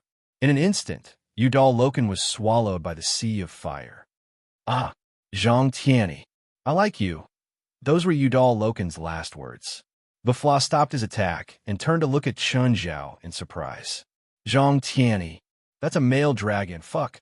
That guy's a fake. He's just messing with us. Zhang Tianyi stomped his feet in anger. Bafla calmed himself down and returned his attention to the battlefield. Engulfed by the sea of fire, most of Udal Loken's body gradually melted. However, the only thing that melted was his metal body. He did not find Udal Loken's flesh and blood. Was it really a fake? Udal Loken only had a metal head left. I've been discovered? What a pity. But Zhang Tianyi, I meant what I said just now. I'm a gay dragon. Zhang Tianyi's face kept twitching, but he could not do anything to this guy. It was useless even if he destroyed the metal head. It was just a remote-controlled shell. Chapter 2343. Not many people in the world dared to tease Zhang Tianyi. Clearly, Udal Loken didn't plan on fighting Zhang Tianyi head-on. Also, because he didn't come with his real body, he didn't have any worries. He could tease Zhang Tianyi without restraint. Even if Zhang Tianyi stomped his feet in anger, there was nothing he could do. Qin Zhao and Bifla watched from the side. Even though Bafora hated Udal Loken to the core, Bafora didn't care. But there was nothing he could do. Qin Zhao was even more curious about how this dragon called Udal Loken could control such a metal body. In terms of strength alone, The controlled steel WIRM was not weaker than ordinary WIRMS. In fact, it was much stronger. It was just a puppet that was being controlled, yet it already possessed such strength. Then how strong was its real body? Of course, Chun Zhao was an outsider in this conflict. At least, before Bifla asked him for help personally, he was an outsider. Even though Chun Zhao had participated in this battle, Udal Loken glanced at his subordinates. I'll leave them in Celestial Master Zhang's hand for now. Please take good care of them. I'll take them back soon. Huh? You want to take them back? That depends on whether you have the ability. Bifla grinned hideously at Udal Loken's almost melted metal head. Trust me, Udal Loken said confidently. Before long, you'll return them to me personally. Suddenly, a beam of red light pierced through Brad's head. Brad was still in shock, but the next moment his soul had already left his body. He didn't even know what had happened until he died. And the person who killed him was Bifla. Bifla pointed at Nico and Asuna. At the same time, he looked at the remaining metal heads. Tell me, why do you think we'll return them to you? In Chun Zhao's impression, Bifla had always been very calm.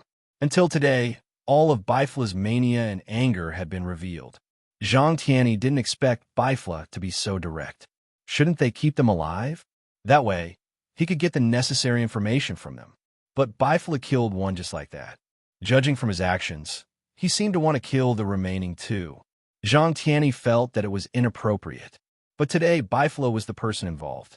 He was most qualified to decide the life and death of these two women. Therefore, Zhang Tianyi did not speak. Udal Loken said nothing more. He didn't expect Bifla to respond so forcefully. He was afraid that if he said another word, Bifla would really kill Nicole and Asuna. Blade was his right-hand man. But in the end, they were not as important as Nicole and Osuna. Although Brad's death was regrettable, it was still barely acceptable. But once Nicole and Asuna died, then his plan would be completely ruined. Therefore, he did not want to provoke Bifla any further. Looks like they're really important to you. A cruel smile appeared on Bifla's face. It should be because of their special magic constitutions. It seems that I really need to make good use of them. The metal skull finally melted completely, and he remained silent for the last few minutes. Chun Zhao and Zhang Tianyi looked at Bifla. These two captives belonged to Bifla. Their lives were also decided by Bifla. Bifla, are you going to kill them? Zhang Tianyi asked. He was also quite interested in Nicole and Asuna's magic. After all, absolute immunity to other people's attacks was almost unimaginable. Even Chun Zhao, who had the best physique and defense among the three, did not dare to say that he could be immune to all attacks. At least, if there was a strong enough magic attack, it could break through Chun Zhao's defense. But Nicole and Asuna were different. They could make any one of them absolutely immune. According to that dragon's train of thought, he definitely wants us to pry open their mouths. If I continue with this train of thought, I might fall into his trap. So, you gonna kill them now? Bifla lowered his head and thought for a while. No, I'm more curious about what they can tell me. I also want to know what that dragon said. In the end, we'll personally return them to him. Zhang Tianyi also wanted to know why they'd return the two of them. Did he have something on them? Was he confident that this could threaten Chun, Zhao, and Bifla?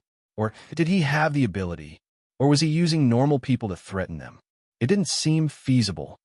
Since guessing won't work, we'll pry open their mouths first. We're just guessing here. What can we get? Chun Zhao rolled his eyes. This kind of brain-wasting work was really not suitable for him.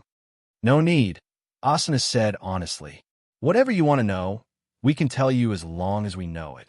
How can we do that? Chun Zhao said. Intelligence without torture might not be true. Both Asuna and Nicole stared at Chun Zhao angrily. Chun Zhao's words were too vicious. He was going to force them to their deaths. It's just a joke. Don't be so serious. We're here to kidnap Arhan Terrell under Master Udal's orders. Where's Arhan Terrell? Where did you hide him? I don't know. We're only in charge of delaying and destroying. Someone else will naturally complete the kidnapping. Everyone was obviously not satisfied with this answer. Then tell me the dragon's real goal. To become a god. Fuck, why is it this super stupid goal again? Chun Zhao cursed. Papa, you can't curse. Zhang Tianyi and Bifla glanced at Chun Zhao. What kind of father are you? You're cursing in front of kids. Other than that, don't you have any other deeper motives? Like maintaining world peace? Nicole and Asuna both looked at Zhang Tianyi as if he was an idiot. Then what are the specific steps? The three could actually easily accept Asuna and Nicole's goal, because there really had been gods in this world before. Thus, it was theoretically possible to become a god. Why do you think we should know? You're his subordinates and should be an important part of his plan. Why shouldn't we know? We can't understand Master Udal's great ambition. Becoming a god isn't a great ambition, Chun Zhao complained. It's also very childish. 9 Heavens Divine King. Chapter 2344. After this, Bifla stayed behind to deal with the aftermath. After all, the sect of fire had been attacked, and many disciples had died. He didn't have time to care about anything else. The most important thing was to take care of the remaining disciples. Chun Zhao and Zhirlin would only cause trouble if they stayed. Then Bifla chased them away. This wasn't a joke. The father and daughter stayed in the sect of fire for 10 minutes. Bifla went berserk. Chun Zhao wanted to help take care of the injured. After all, being a doctor was his main job. He was confident that he could take care of the injured. In the end, he imbued vitality into one of the injured.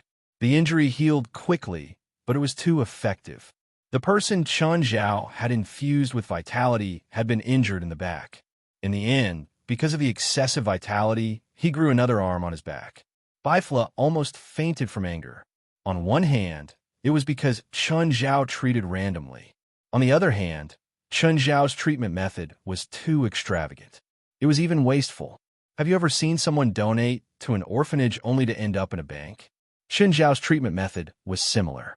Zhirlin was much worse than Chun Zhao.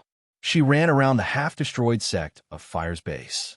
When she saw the injured lying on the ground, she ran up to them and poked their wounds. You even used a very innocent tone to ask me if it hurts. Was this something a human would do? The injured knew that Zhirlin was the daughter of their sect leader's friend. Even if she had tears in her eyes, she shouldn't be angry. Chun Zhao felt helpless too. He really wanted to help. In the end, the father and daughter were chased out of the sect of Fire's base. When they returned to the city, it was already midnight. Compared to a sleepless city like Los Angeles, Istanbul was much quieter. Of course, Istanbul's historical value was countless times that of Los Angeles.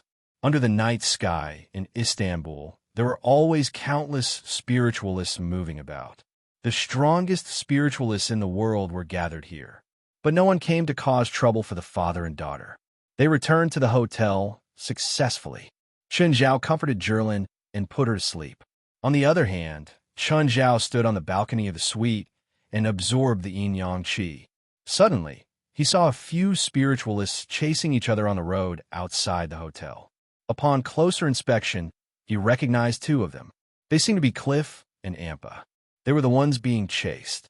The 6 spiritualists chased after them. Upon closer inspection, the spiritualists chasing after them seemed to be Indians. The 6 spiritualists were clearly stronger than Cliff and Ampa. However, they seemed to have some misgivings, so they did not use any offensive methods. Every time he attacked, he would use binding and control spells. Cliff and Ampa, on the other hand, were barely able to resist. But looking at the situation, it wouldn't be long before he was defeated and captured. Chun Zhao considered whether he should attack or how he should do it. At this moment, an extremely loud gunshot resounded through the night sky. A spiritualist fell to the ground. Chun Zhao's vision was excellent, so he could see clearly. The spiritualist's neck was pierced through, and the powerful penetrating force, coupled with the airflow, almost completely broke the spiritualist's neck. Raising an eyebrow, Chun Zhao searched the surroundings. Looking in the direction of the bullet's trajectory, he saw a sniper on the rooftop of a tall building. It was at least 2,000 meters away from the scene. All the spiritualists present were terrified. They didn't have the ability to stop bullets. Now, they had to face a sniper hiding in the dark. Cliff and Ampa also lay on the ground, not daring to get up. The sniper's first shot was to attack the people chasing after them. But who knew what his real goal was? Just then, there was a second gunshot. This time, It didn't hit anyone. However, it left an extremely exaggerated bullet hole in front of the Indians. The area around the bullet hole seemed to have been corroded by something, leaving a bowl-sized hole. "They're spiritualists. Everyone, raise your shields," one of the Indians shouted. At the same time, he rolled on the ground and hid behind a roadblock. Right now, the sniper in the dark was observing the scene through the scope of his sniper rifle. "TSK. Too slow. I only noticed now," the sniper said proudly. "Okay, stop talking. Finish it quickly. Don't drag it out." His partner's voice came from the sniper's earpiece. "Got it." The sniper switched to regular bullets this time. He'd used magic bullets for the second shot, just to make the spiritualists think that he would continue using magic bullets. When they used their magic shields, it was time for the sniper to harvest. Magic bullets were very different from regular sniper rifle bullets. Magic bullets had many special additional effects. Regular bullets, on the other hand, were much simpler, pure physical damage. If the necromancers were hiding behind some obstacles, using magic bullets would be the most effective. The various attributes of magic bullets could help the sniper destroy those obstacles. But the magic properties of magic bullets weren't strong, so they could easily be blocked by magic shields. Everything had its pros and cons, and that was the disadvantage of magic bullets. But this time, the sniper switched to regular bullets. Of course, it was normal compared to magic bullets. But compared to real, ordinary small-caliber bullets, it wasn't the case. Because he wasn't using small-caliber sniper bullets. It was super-large armor-piercing bullets. And he wasn't using an ordinary mid-range sniper rifle either. It was a long-range sniper rifle. In the military, super-large caliber bullets were mostly described as cannons. With the effect of a sniper rifle and a large-caliber armor-piercing bullet, it could basically penetrate about 60 centimeters of concrete within its range. Bang! A sniper rifle shot directly blew up the head of a spiritualist hiding behind a concrete barricade. It wasn't accurate to say that it was a headshot. It was more like a headshot. The spiritualist thought that he was protected by a magic shield and a barricade, so he should be safe. But the power of the sniper rifle taught him a lesson. Beautiful. The sniper didn't care that he was in a sniper position. He shouted loudly and excitedly and couldn't help but kiss his rifle again. "Don't waste time there. Finish the battle quickly." "Got it. Don't rush me." The sniper then aimed at the third spiritualist.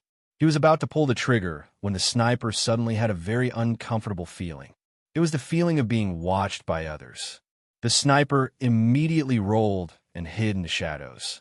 At the same time, he tried to determine where the feeling of being watched was coming from. Through the scope, the sniper finally found where the gaze was coming from. It was in the hotel next to the position where he was sniping. A man stood on the balcony of one of the suites. The man had been watching everything on the battlefield, and, at the same time, he was also watching the sniper, the divine emperor of the nine heavens. Chapter 2345. A third party? The sniper's heart jumped. Or was the man not a third party, but the superior of the Indian spiritualists? He could observe him from so far away, and it was nighttime too. Was he a perceptual spiritualist? Due to the demands of the times, there were many special and complicated branches of perceptual spiritualists in the world. Some perceptual spiritualists were very dangerous. Aluo, I found a perceptual spiritualist. He's watching me. He saw all my previous actions. Can you confirm his identity? No. Tell me his location. I'll take care of him. You continue your mission. That guy doesn't look easy to deal with, the sniper said. You better be careful. Maybe he's just bait.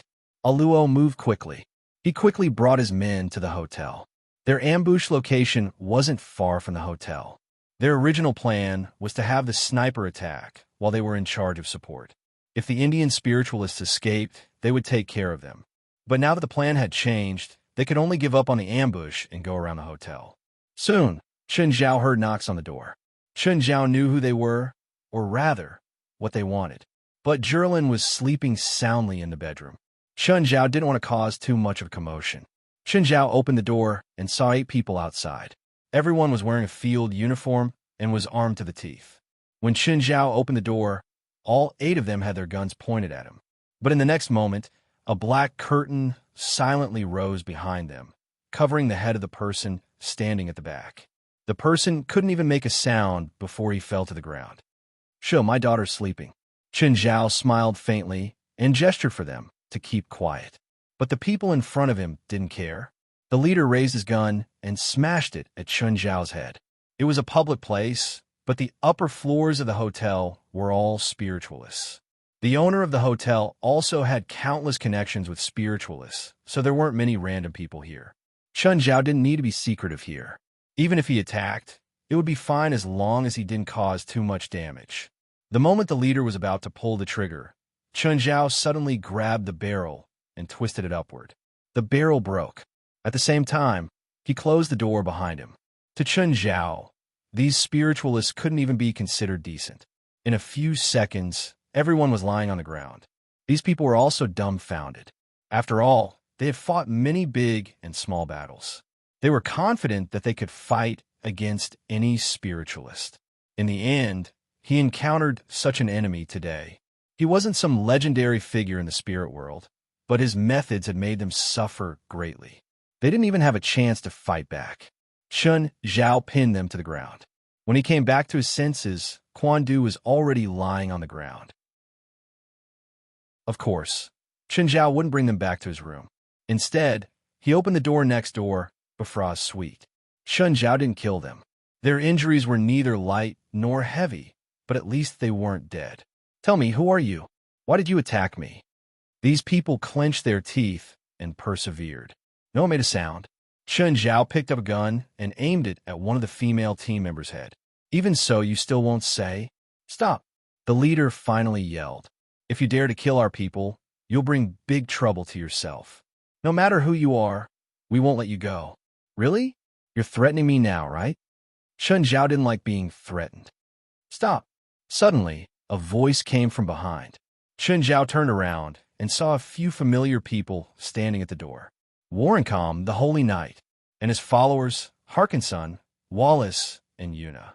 They were all old acquaintances who'd fought alongside him. Chen Zhao put the gun away and tilted his head to look at the acquaintances.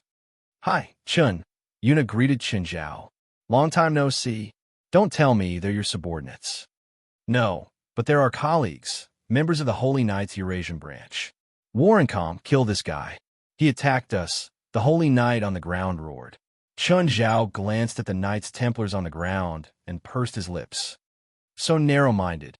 Warrencom, how about I kill them all, and you pretend this never happened? What do you think?" The Holy Knights on the ground were all shocked. Warrencom and the other 3 looked helpless. "All right, stop joking around. Let them all go. They attacked me just now. You're just going to let it go?" Chen Zhao said, annoyed. "It's a misunderstanding. You didn't actually get hurt or lost, right? But my heart is hurt. I'm depressed now. I was attacked by the Holy Knights I worked with before. If you don't give me a satisfactory answer, I won't be able to let it go. They just misanalyzed and thought you were an enemy," Warrencom explained helplessly. "We're working closely with the Eurasian branch right now. When we heard the sniper's words, we also thought it was an unknown enemy. We didn't know it was you until we checked in at the hotel. To prevent both sides from getting hurt, we came to stop the conflict from escalating." Chen Zhao thought about it. Warrencom's explanation was acceptable. Of course, if it wasn't for Warrencom and the others, even if it was a misunderstanding, Chen Zhao would still kill them all. Chen Zhao helped the Templar up from the ground and patted the dust off him. "Okay, it's a misunderstanding. You can go now. You'd better remember this." Before the leading Holy Knight could say anything, Chen Zhao clamped his mouth shut. "Don't say anything else, or I'll kill you now. Even if you want to take revenge, you should do it secretly, right?" The Holy Knights from the Eurasian branch all looked unhappy. After all, they'd been humiliated in front of their faces and couldn't fight back. Even their words had been blocked. It felt like a fishbone was stuck in their throats. The Holy Knights from the Eurasian branch left, but Warrencom and the others didn't. They clearly wanted to catch up with Chen Zhao. Of course, Chen Zhao also had some questions to ask them. "Should I ask, or will you tell me yourself?" Chen Zhao looked at the 4 before him. They'd worked together twice. They might not be like brothers, but they'd been through life and death, especially when they'd worked together for the first time against the root of the fallen. That battle had been full of danger. Back then, Chun Zhao wasn't very strong. Everyone had almost lost their lives in that battle, so they still had a deep trust. Otherwise, Chun Zhao wouldn't have let them go so easily. Chapter 2346. Warrencom and the others hesitated for a moment. After exchanging glances, Warrencom finally said, "This situation is a bit troublesome and highly confidential." Highly confidential? I love hearing confidential information. Come, share it with me. Chun Zhao didn't know how to accommodate Warrencom at all. Not long ago, the great sage of the Knights Templar prophesied that a treasure is about to appear and that it will bring disaster. This treasure comes from India's Shiva religion and gave us some clues. What treasure? Chun Zhao was even more interested. Who didn't like treasures? If possible, Chun Zhao would be happy to put it in his pocket. I don't know. Maybe only the great sage knows what treasure it is. Our current mission is to find the key clues and people that the great sage mentioned. These clues and people will lead us to the treasure. In other words, you Templars came to Istanbul this time to play a treasure hunt. Chun Zhao wanted a clear time and place. It was best if he could directly fight for the treasure. He didn't want a treasure hunt where all sorts of information were put together and he had to guess and guess.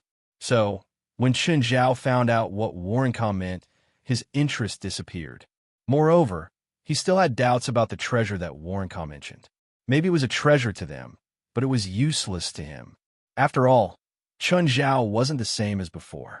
His power had increased, so had his horizons. The location of the treasure shouldn't be in Istanbul. We're here mainly because there are a few key people and key clues here. Are Clive and Ampa the key people you mentioned? You know that couple? Kind of, Chun Zhao said. What do you plan to do with them? We don't plan to hurt them. They're in danger now. India's Shiva people are chasing after them. We want to protect them. Until you find the treasure, right? You can say that if the treasure falls into the hands of evil people, there will be extremely serious consequences. So, we have to find it first and keep it safe. Chun Zhao had to admit that Warrencom's words were very Western. If others obtained it, they would all be evil and have bad intentions. Only if they obtained it could they maintain world peace and ensure safety. Of course, it was not wrong to think that way. It was safest to hold the weapon in one's own hands. Even if Chun Zhao was involved, he would have the same thought. When a person or a force stood at a certain height, they would no longer treat the person above them as a target. Instead, he treated the people below as his targets. It didn't matter if this person was hostile or not. As long as he posed a threat, he was an enemy. This was the Western way of thinking. Chun Zhao, on the other hand, had a pure Eastern mindset. This thing belonged to him. Of course, from the perspective of prophet, he wasn't sure what it was. Chun Zhao really wasn't interested in spending too much effort and time fighting over a treasure that he didn't know what it was or what it could be used for. Is stealing this treasure a big problem? Chun Zhao didn't understand why Warrencom was so serious. The trouble lies in the Hindu religion of Shiva, Warrencom said. This supreme treasure originated from them. Do you think they're willing to let their clan's supreme treasure be seized by outsiders? Then just give it back to them. They are not some evil religion. Those that could be passed down to the present and spread openly were religious doctrines that could be accepted by society, the government, and even most people. So, Chun Zhao felt that he was the villain when the Holy Knights wanted to steal someone else's treasure. The key is that the Hindu religion of Shiva is in constant internal conflict. Many of the higher-ups are unclear about their intentions. Some extreme higher-ups are even trying to restore the Shiva doctrine of the past. Chun Zhao immediately understood what Warrencom meant. Many religions that seemed righteous now weren't so glorious in the past. Even the church had many dark secrets in the old era. Changing the doctrine to what it was in the past would be a small matter. A small matter could be a religious war, but a serious matter could cause the entire country or even the world to be shaken. Fortunately, the vast majority of people in this world were rational. Even in the Hindu religion, those extreme people were definitely the minority. Other than the internal conflict of the Hindu religion, there's another force that we holy knights have to be careful about. Oh, which one? The dragons.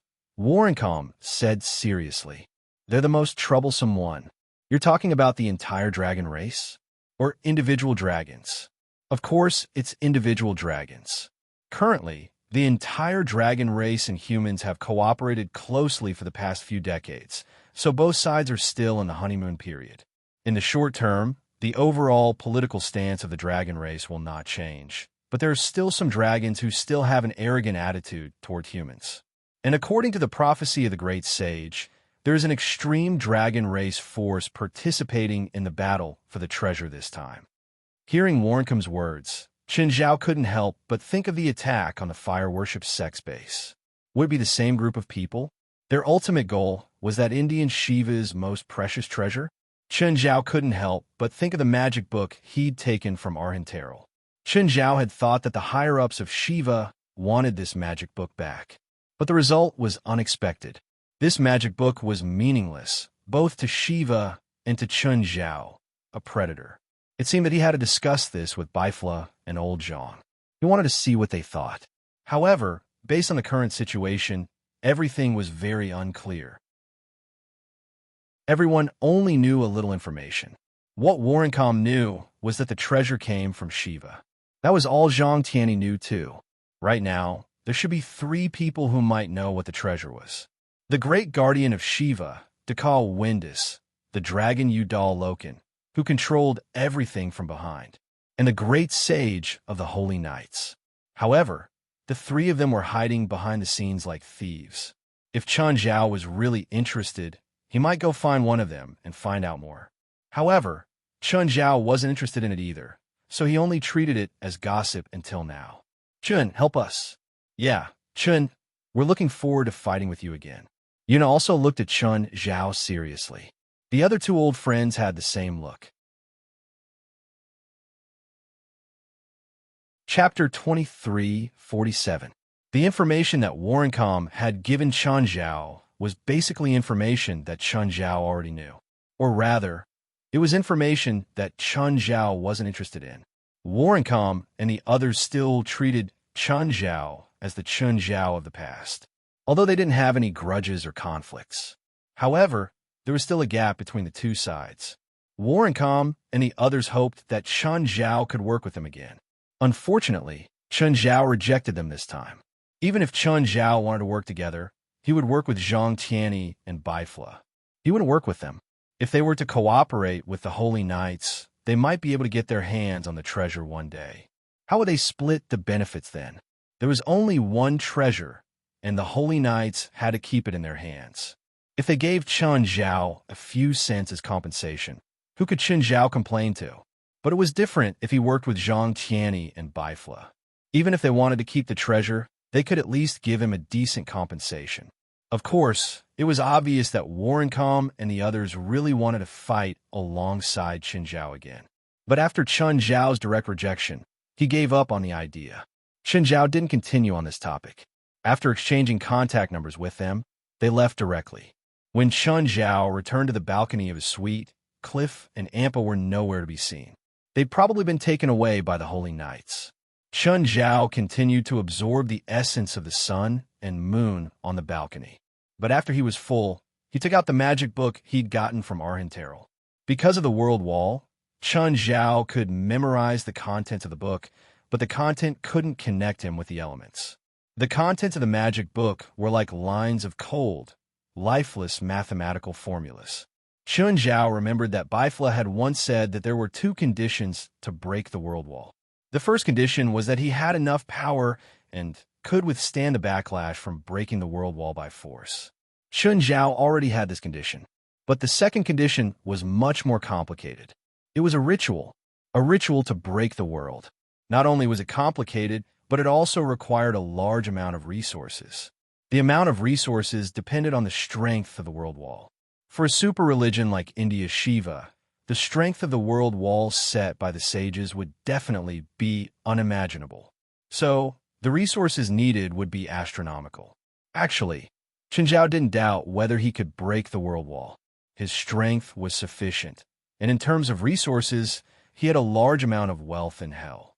Even if they lacked some resources, they could exchange with Beelzebub's fee. As for how the ceremony should be carried out, he had people to consult.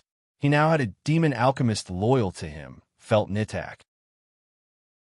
If he still couldn't do it, she could look for the handsome boy or Beria for advice. The two of them would definitely be able to think of a solution. The reason why Chen Zhao was interested was because he felt something for this magic book. This mysterious feeling made Chen Zhao feel that he could learn something from it.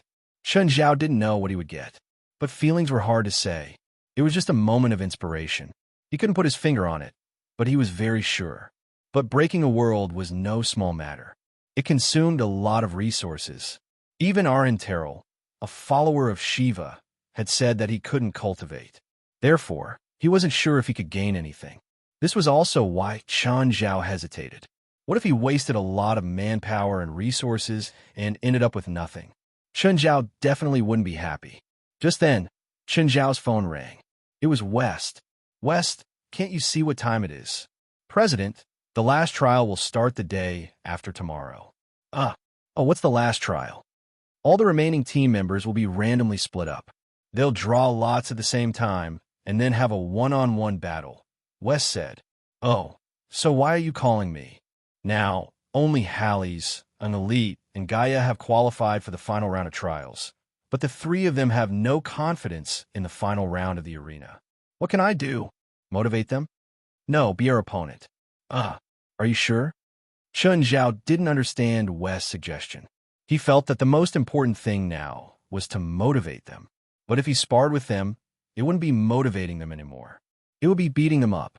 Others might not know, but West knew how difficult it was. Chen Zhao felt that sparring with them was meaningless. It might even have the opposite effect.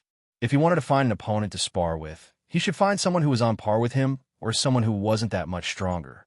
Not someone like Chen Zhao as an opponent. If Chen Zhao sparred with them, the only thing he could do was stand where he was and do nothing. Once Chen Zhao made a move, they would lose. They should know Chen Zhao's strength, not to mention going easy on him. Chen Zhao didn't know how to act. If he pretended to use a few moves, they would probably see through it immediately. It would only make them less confident. The three of them requested this. Why? They said that if they can get used to fighting with you, the other participants won't be able to pressure them. That's a new theory, but are you sure they can do it? Let's try. With their current emotions and fighting spirit, they might be eliminated in the first round. Okay, I'll go now. After all, Chen Zhao had brought the team here. He didn't have high hope for them to participate in the Holy Glory battle this time. They didn't even pay much attention to them, but Chen Zhao still hoped that his team could get good results. Even if they didn't get the title of Holy Glory, at least they wouldn't lose too badly. Furthermore, looking at the bigger picture, the remaining three members of the supernatural organization were already the last fig leaf of the North American supernatural world. Looking at the other major regions in the spirit world, there were basically dozens of people from each major region who made it to the final round of the arena. Only the North American spiritual world had Gaia, Allies, and an elite. If they were eliminated in the first round, the North American spiritual world would be in a slump for another 10 years. Of course, there was a more direct way to inspire the North American spiritual world. Let Chen Zhao participate in the Holy Glory battle.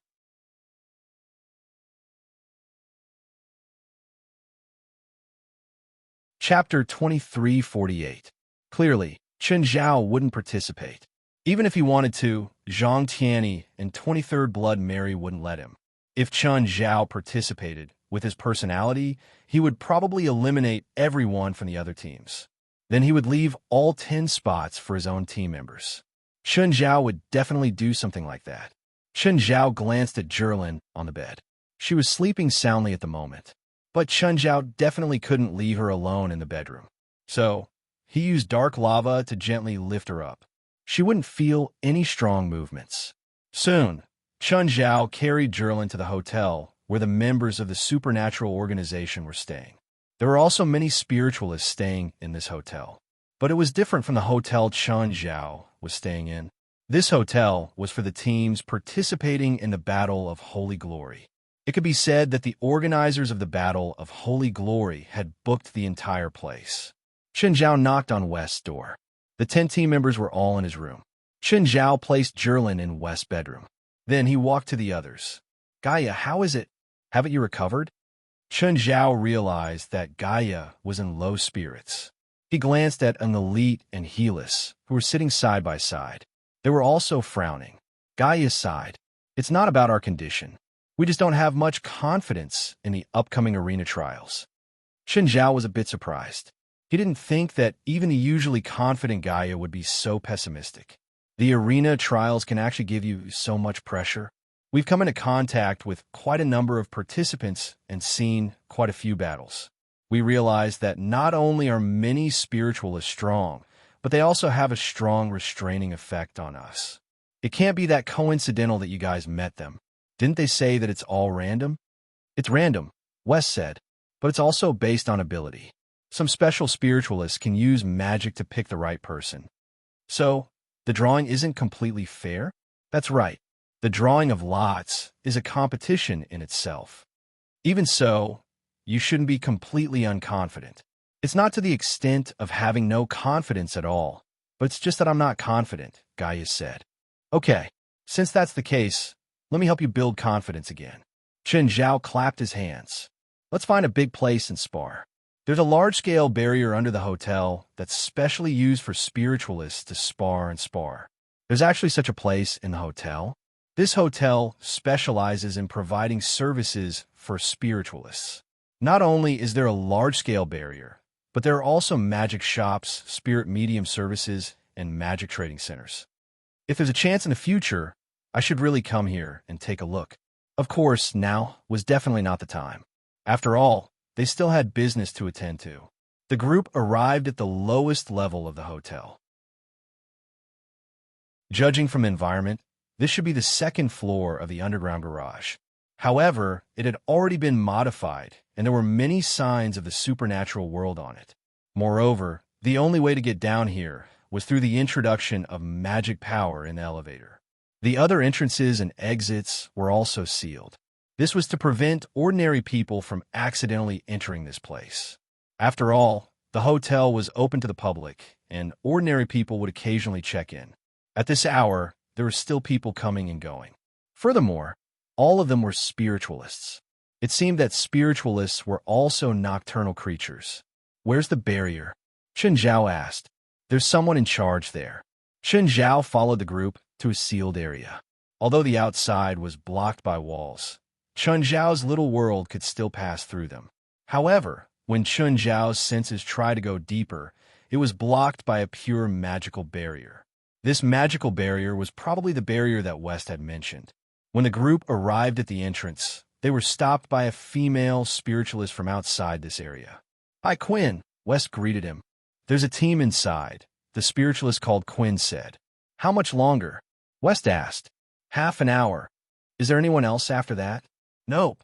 Okay, then we'll make a reservation in half an hour. Reserve 3 hours for us first. West paid the deposit and waited outside obediently with the group. Chen Zhao also waited obediently. He didn't plan on breaking the rules here.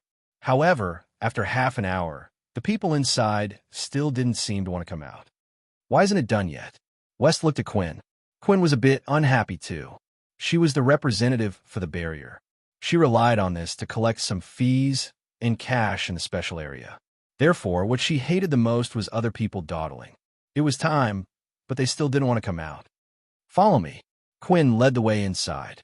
When Chen Zhao entered, he saw a magical barrier that covered an area of around 1,000 square meters. Inside the magic barrier, there were 5 to 6 spiritualists, and 2 of them were sparring with each other. Hey, Moabi, Quinn called. Your time's up. Just then, a spiritualist came to the edge of the barrier. We still need to use it. We'll pay you after we go out. Quinn hesitated for a moment and then shook her head. The rest of the time has been reserved. You have to leave and come out. Is it them? Moabi looked at West and the others. You're from North America. Let me think. Sorry, I don't remember. Moabi's expression was frivolous and provocative. Clearly, as the only representative of the supernatural world in North America, no one had high hopes for them in this spiritualist event. Many people even felt that the supernatural organization's team could participate not because of their strength. It was just because they were from North America. It was like the regional quota in football. Are you going to use the barrier too? What for? You're wasting time. Moabi continued to mock them without holding back. How about you leave this place to us? We'll show you what a high-end battle is.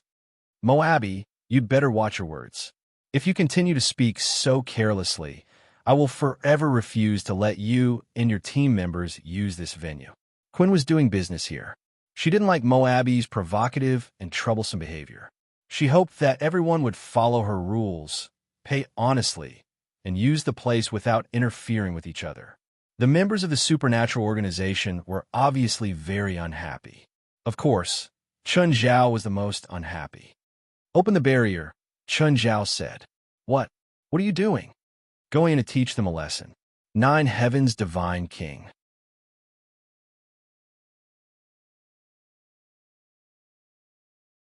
Chapter 2349. Cain looked at West and the others.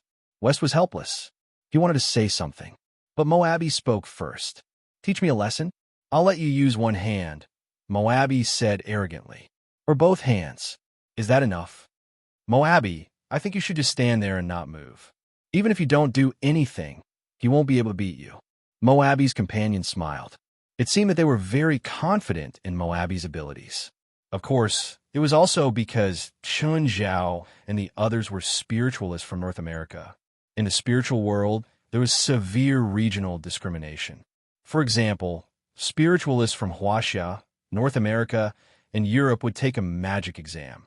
One of the questions was, what should they do if they encountered an evil spirit? For the spiritualists from Huaxia and Europe, this was a technical question. For the spiritualists from North America, it was a math question. Because the spiritualists from Huaxia and Europe would write down the methods to destroy the evil spirit. On the other hand, the spiritualists from North America would have to calculate how many people they would need to destroy the evil spirit. Although this was just a regional joke, it also showed how weak the spiritual world in North America was. Almost all major events in the spiritual world were ruled out from North America first. Even Cain, who was neutral right now, didn't have high hopes for Chun Zhao. Teach Moabi a lesson? He wasn't the strongest, but he had a certain reputation in the spiritual world. Chun Zhao actually lost his mind because of Moabi's provocation. However, Chun Zhao had actually lost his mind because of Moabi's provocation. Now, the people from the supernatural organization were already very displeased. Even the low-profile West didn't plan on stopping Chun Zhao anymore.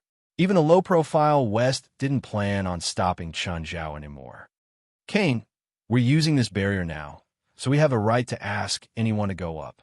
Am I right? Cain looked hesitantly at Moabi and the others in the barrier. If you want us to leave, sure. Defeat any one of us.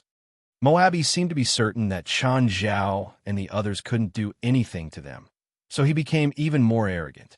At the same time, he gave Chun Zhao a thumbs down. Everyone from the supernatural organization stared at Chun Zhao with a dark expression. Open the barrier. Chun Zhao's expression was also dark. He had never cultivated his heart and mind. Never. Chun Zhao's current strength didn't come from cultivating his mind. All of them had grown step by step through battles. In the end, Cain still opened the barrier. Moabi stared arrogantly at Chun Zhao, who had just entered the barrier. What, just you alone? Are you sure you don't want 2 helpers? If they come up, they'll stop me, Chun Zhao said indifferently. Stop you? That's right. For an idiot like you who is seeking death, they are indeed trying to stop you for doing stupid things. Cain looked at the people in the barrier and then at West. Are you sure you don't want to stop him? No, I think some people do need to suffer, West said matter-of-factly. Cain was also clear on whether West was referring to the Asian who had entered or Moabi and the others when he said some people. She really couldn't see any chance of Chun Zhao winning. Chun Zhao walked toward Moabi. Can we start? Moabi was still arrogant, his hands behind his back. Come, you can start your attack. Chen Zhao wouldn't go easy on him. He suddenly charged towards Moabi and threw a punch. Bang! Instantly, Moabi's body stretched strangely. Then his entire body bounced out, smashing into the barrier and bouncing back.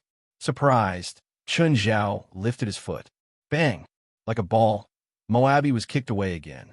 But after bouncing a few times on the opposite side of the barrier, he shot toward Chen Zhao again. Interesting.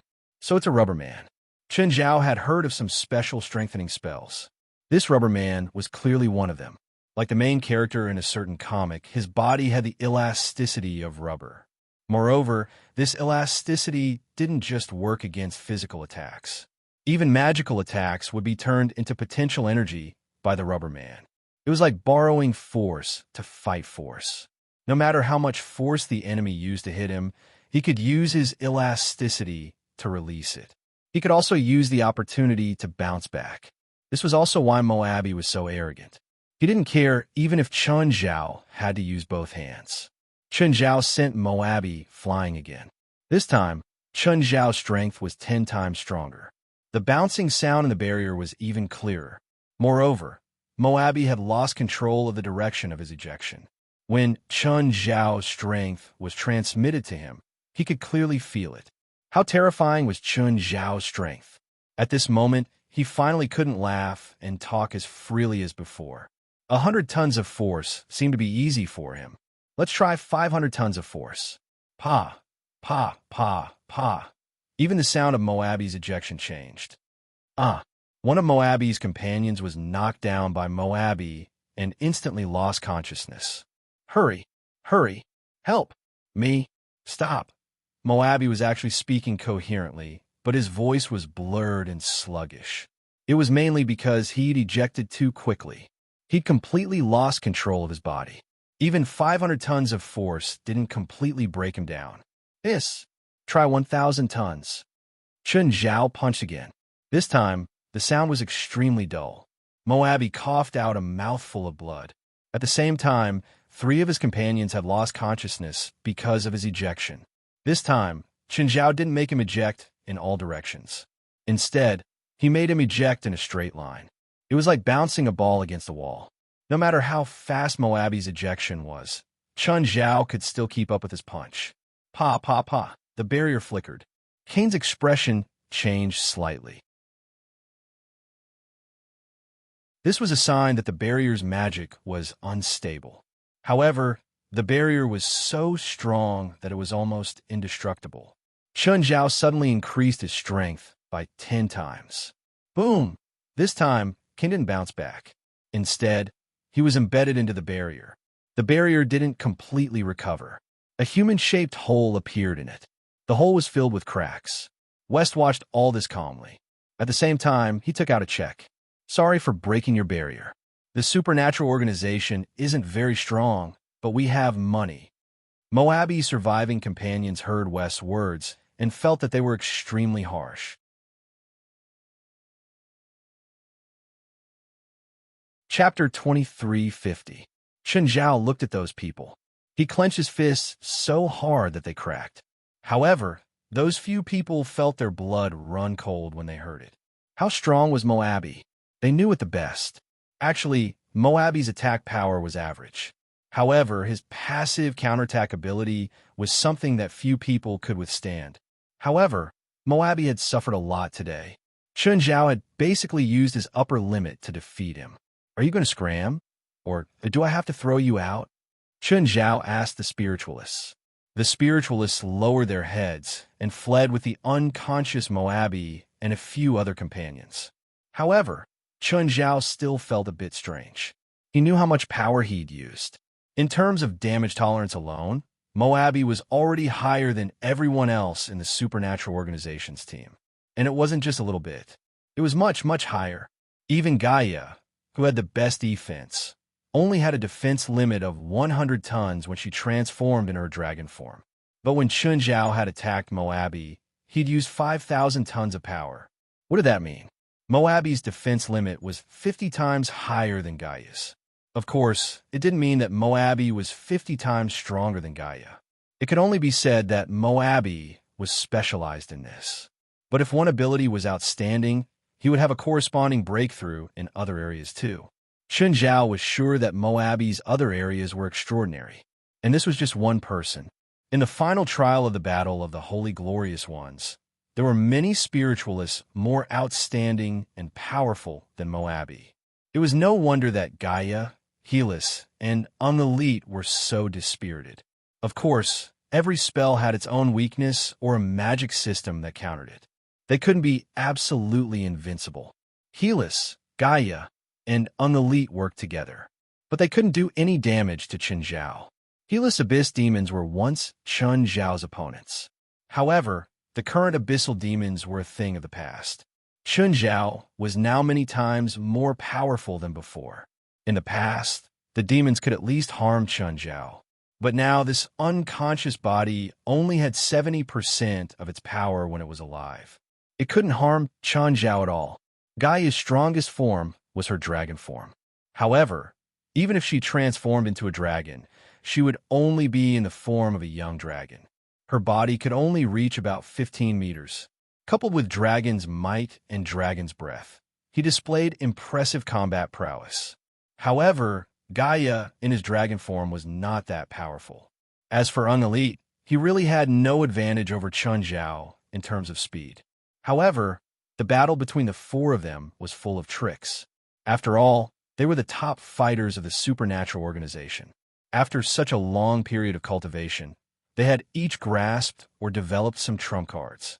Of course, he wouldn't use these trump cards on Chun Zhao. Putting aside whether or not it would be effective against Chun Zhao, using their trump cards would put a certain burden on themselves. They didn't want their condition to decline before the final trial arena opened. Actually, they weren't trying to find any secrets from him, or they could ask Chun Zhao to give them advice. In fact, Chun Zhao couldn't give them any advice. From start to finish, Chun Zhao had been fighting straightforwardly. He didn't use any fancy moves or techniques. It could even be said that Chun Zhao wasn't stronger than any of them in terms of battle techniques. Chun Zhao was able to defeat them purely because of his superior level. They wanted pressure. They wanted to work hard to adapt to Chun Zhao's pressure. If one day they could adapt to Chun Zhao's attacks, then they might not be invincible, but there was almost no one who could defeat them. This was what they needed. So, Chun Zhao suppressed his power as much as possible. At the same time, he suppressed the three of them. After fighting for 3 hours, Gaia, Halles, and Angelide's only achievement was destroying Chun Zhao's expensive clothes. They'd already used up all their magic and stamina. On the other hand, Chun Zhao stood there half-naked, west, and the other stood outside the barrier. After a while, they turned around and went out, spending another 3 hours. After a short rest, Gaia, Halles, and Unelite started a new round of attacks. But it was too slow for them to recover like this. Chun Zhao used his domain to forcibly recover their magic. Of course, this method of forcibly restoring mana was not that wonderful. It was like a person being forced to eat food. Chun Zhao was used to this kind of intense recovery, but it didn't mean that others could get used to it. No, it wasn't a habit. It was more like acceptance. To Chun Zhao, it was as simple as breathing. But to Gaia, Halles, and Halles, it was like using a balloon to inflate their bodies. 3 hours passed. Another 3 hours passed. From early morning to the evening of the next day. Apart from asking Wes to take care of Jerlin, Chun Zhao didn't spend any other time with them. He spent the rest of the time with Gaia, Halles, and Unelite. But it was about time. If they continued, they'd really be hurt badly. Even if Chun Zhao could continuously recover their magic. But their willpower and physical fatigue had reached their limits. If they continued, they'd really be crippled. Chun Zhao gave them some medicine so that they could rest. It basically had nothing to do with the supernatural organizations team. After dinner, Chun Zhao carried Jerlin out to the night market. Istanbul also had a bustling night market. Different from most European and American cities, Istanbul's night market had more of an Eastern atmosphere. Chun Zhao carried Jerlin to a rather famous local night market. When the father and daughter arrived, there was already a sea of people. The not-so-spacious market was packed with people. Everyone basically brushed shoulders with each other. Chun Zhao could only put Zhilin on his neck. Zhilin was in charge. If she wanted to buy something, Chun Zhao would just snort. Papa, Papa, go there, go there. Which way? Over there. The one with the colorful sign. What's that for sale? Even Chun Zhao couldn't unleash his domain in such a chaotic environment. When he looked up, he could only see other people's heads. Right there, right there. Go forward. Chun Zhao carried Zhilin and squeezed through the crowd. Finally, he stopped before the shop Zhilin pointed at. However, this shop didn't fit in with the atmosphere of the market. The lights were dim, and there weren't many people inside.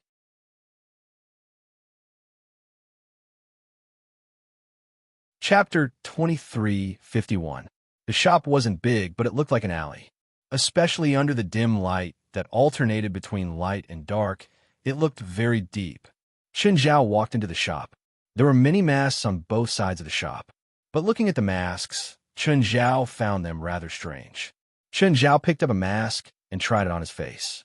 But he could still feel faint magic from a mask. This wasn't a normal shop. Chun Zhao didn't know what the mask was for. He didn't dare to let Zhilin play with it. The masks looked very creepy. Who knew if there would be something bad? Chun Zhao looked around and realized that there was someone in the corner of the shop. The person was sharpening a mask with a file. He also had faint magic on him. His tools and materials were all messily placed. He wore a pair of thick glasses. There were also a dozen different masks hanging on his waist. When he saw Chun Zhao, he was first stunned. Then he looked at the mask in Chun Zhao's hand. Spiritualist? The person asked uncertainly. Chun Zhao nodded. You too, sort of. What do you mean, sort of? Chun Zhao asked. I can feel the magic on you. I'm not a traditional sorcerer or sorcerer.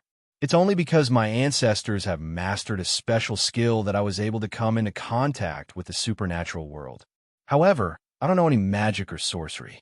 We call ourselves the masked sorcerers. Special skill? Are you talking about this mask? Yes, the masker said. What's the use of this mask? To change one's aura, the masker said. It's like what we often say. Some superstar has a strong aura, or someone has a good aura. With that, the masker held the half-finished mask in front of Chun Zhao. Suddenly, Chun Zhao felt that the person behind the mask was a culture professor. But the mess on him made him look like he'd just finished an experiment in the lab. The masked master put down the mask in his hand. In an instant, his unique aura disappeared. He turned back into the unkempt craftsman. Papa, Papa, I want that. Give it to me. Zhilin pointed at the mask hanging on the wall excitedly. Even children can wear it? This isn't meant to be worn. It's effective as long as it's on the person's body. The one in my hand is a half-finished product. As for children, this mask only changes the person's temperament. It won't change anything else, so it's meaningless to children. Because a person's first sense is their vision. When people see a child, they take it for granted that the person is a child. When their first sense can't determine the person's identity, their feelings will take over. This mask is misleading, not a scam. Fine. Apart from scamming, I can't think of any other use for this mask. Chun Zhao shrugged with a smile. The masked master shrugged casually. If you insist, then there's nothing I can do. Papa, I want. Zhilin looked at Chun Zhao, feeling wronged. Chun Zhao completely ignored her request. Fine. How much is this mask? Chun Zhao took a mask off the wall. This mask was very characteristic of China. It looked like a fox. This mask isn't suitable for children. Take that one. The masker pointed to a mask not far away. Buy that one. It's 50 NIS. Chun Zhao saw the mask artist pointing at a cartoon mask. Darling, do you like that one? Not really, but I'll take it. And that one. Zhilin didn't reject anything. It seemed like even children couldn't resist cartoons. It was the same for little Zhilin. The masks she chose were all cartoon masks. Are these magic masks too? No, those are normal masks. My shop isn't just open to spiritualists. I'll take all of them. How much are they? I'll give you 200 NIS. After paying the bill, Chun Zhao carried Zhilin out. However, Chun Zhao felt a bit awkward. He didn't know what it was, but it was just awkward. Zhilin, on the other hand, was quite satisfied with the mask she'd gotten. She even wore a Conan mask. Chen Zhao turned back to look at the shop. He couldn't figure out what exactly was awkward. However, not long after, he saw a large group of police officers appear in front of him. The police officers were blocking and isolating the market. At the same time, they came over. Of course, they weren't here for Chen Zhao. Instead, they went to the mask shop. Then the police cordoned off the entrance of the shop. Chen Zhao stopped and looked at the shop. Chen Zhao also covered the shop with his senses. However, he realized that his senses couldn't penetrate deep into the shop. Not long after, more than 10 spiritualists arrived at the scene. The dozen or so spiritualists seemed to be related to the government. They took out their identification and showed it to the police, and the police left. Then, the spiritualists took over the scene. They should be similar to the supernatural organization and had deep connections with the local government. 2 of them set up a barrier around the cordoned area. The barrier could prevent normal people from seeing what was going on inside. However, it was useless against Chen Zhao. Chen Zhao saw the spiritualists carry a few corpses out. They gave Chen Zhao the feeling that they were normal people. They didn't have any magical aura. Even if they were dead, if they were spiritualists, there would still be some magic left in them a few days after they died. However, the corpses didn't show any signs of decomposition. They should have died in 1 or 2 days. However, they didn't have any magical power, so they should be normal people. What made Chen Zhao very uncomfortable was that the faces of the corpses were all bloody. It looked like they'd been skinned. Chen Zhao immediately had a bad feeling. He took off Zherlin's mask. Zherlin was young, but she was smart. She'd also learned a lot by following Chen Zhao. Therefore, she seemed to have thought of something, and she looked unhappy. Zherlin was unhappy, but Chen Zhao was even more unhappy. There were very few things that could make Chen Zhao lose. This time, the father and daughter had clearly been tricked by the masker. Damn it, don't let that asshole fall into my hands. Chen Zhao was filled with hatred. He made up his mind. If he met the masker again, he would pull out his tendons and skin him alive. Just then, another group of people came. Chen Zhao was quite familiar with the leader of this group, the 23rd Blood Mary.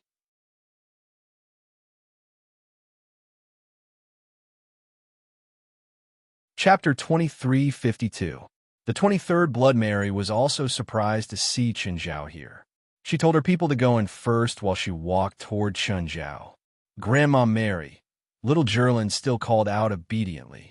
The 23rd generation Blood Mary also showed a gentle and kind smile to little Zherlin. Darling, you're here too. 23rd generation Blood Mary took over and carried little Zherlin. Chun, let's sit over there. Okay. Along the way, the 23rd generation Blood Mary hypnotized little Zherlin. The two found a bench by the street and sat down. Chun, did you get the news and come here first? News? What news? Mary 23 turned to look at Chen Zhao. She was trying to tell if Chen Zhao was playing dumb or if he really didn't know.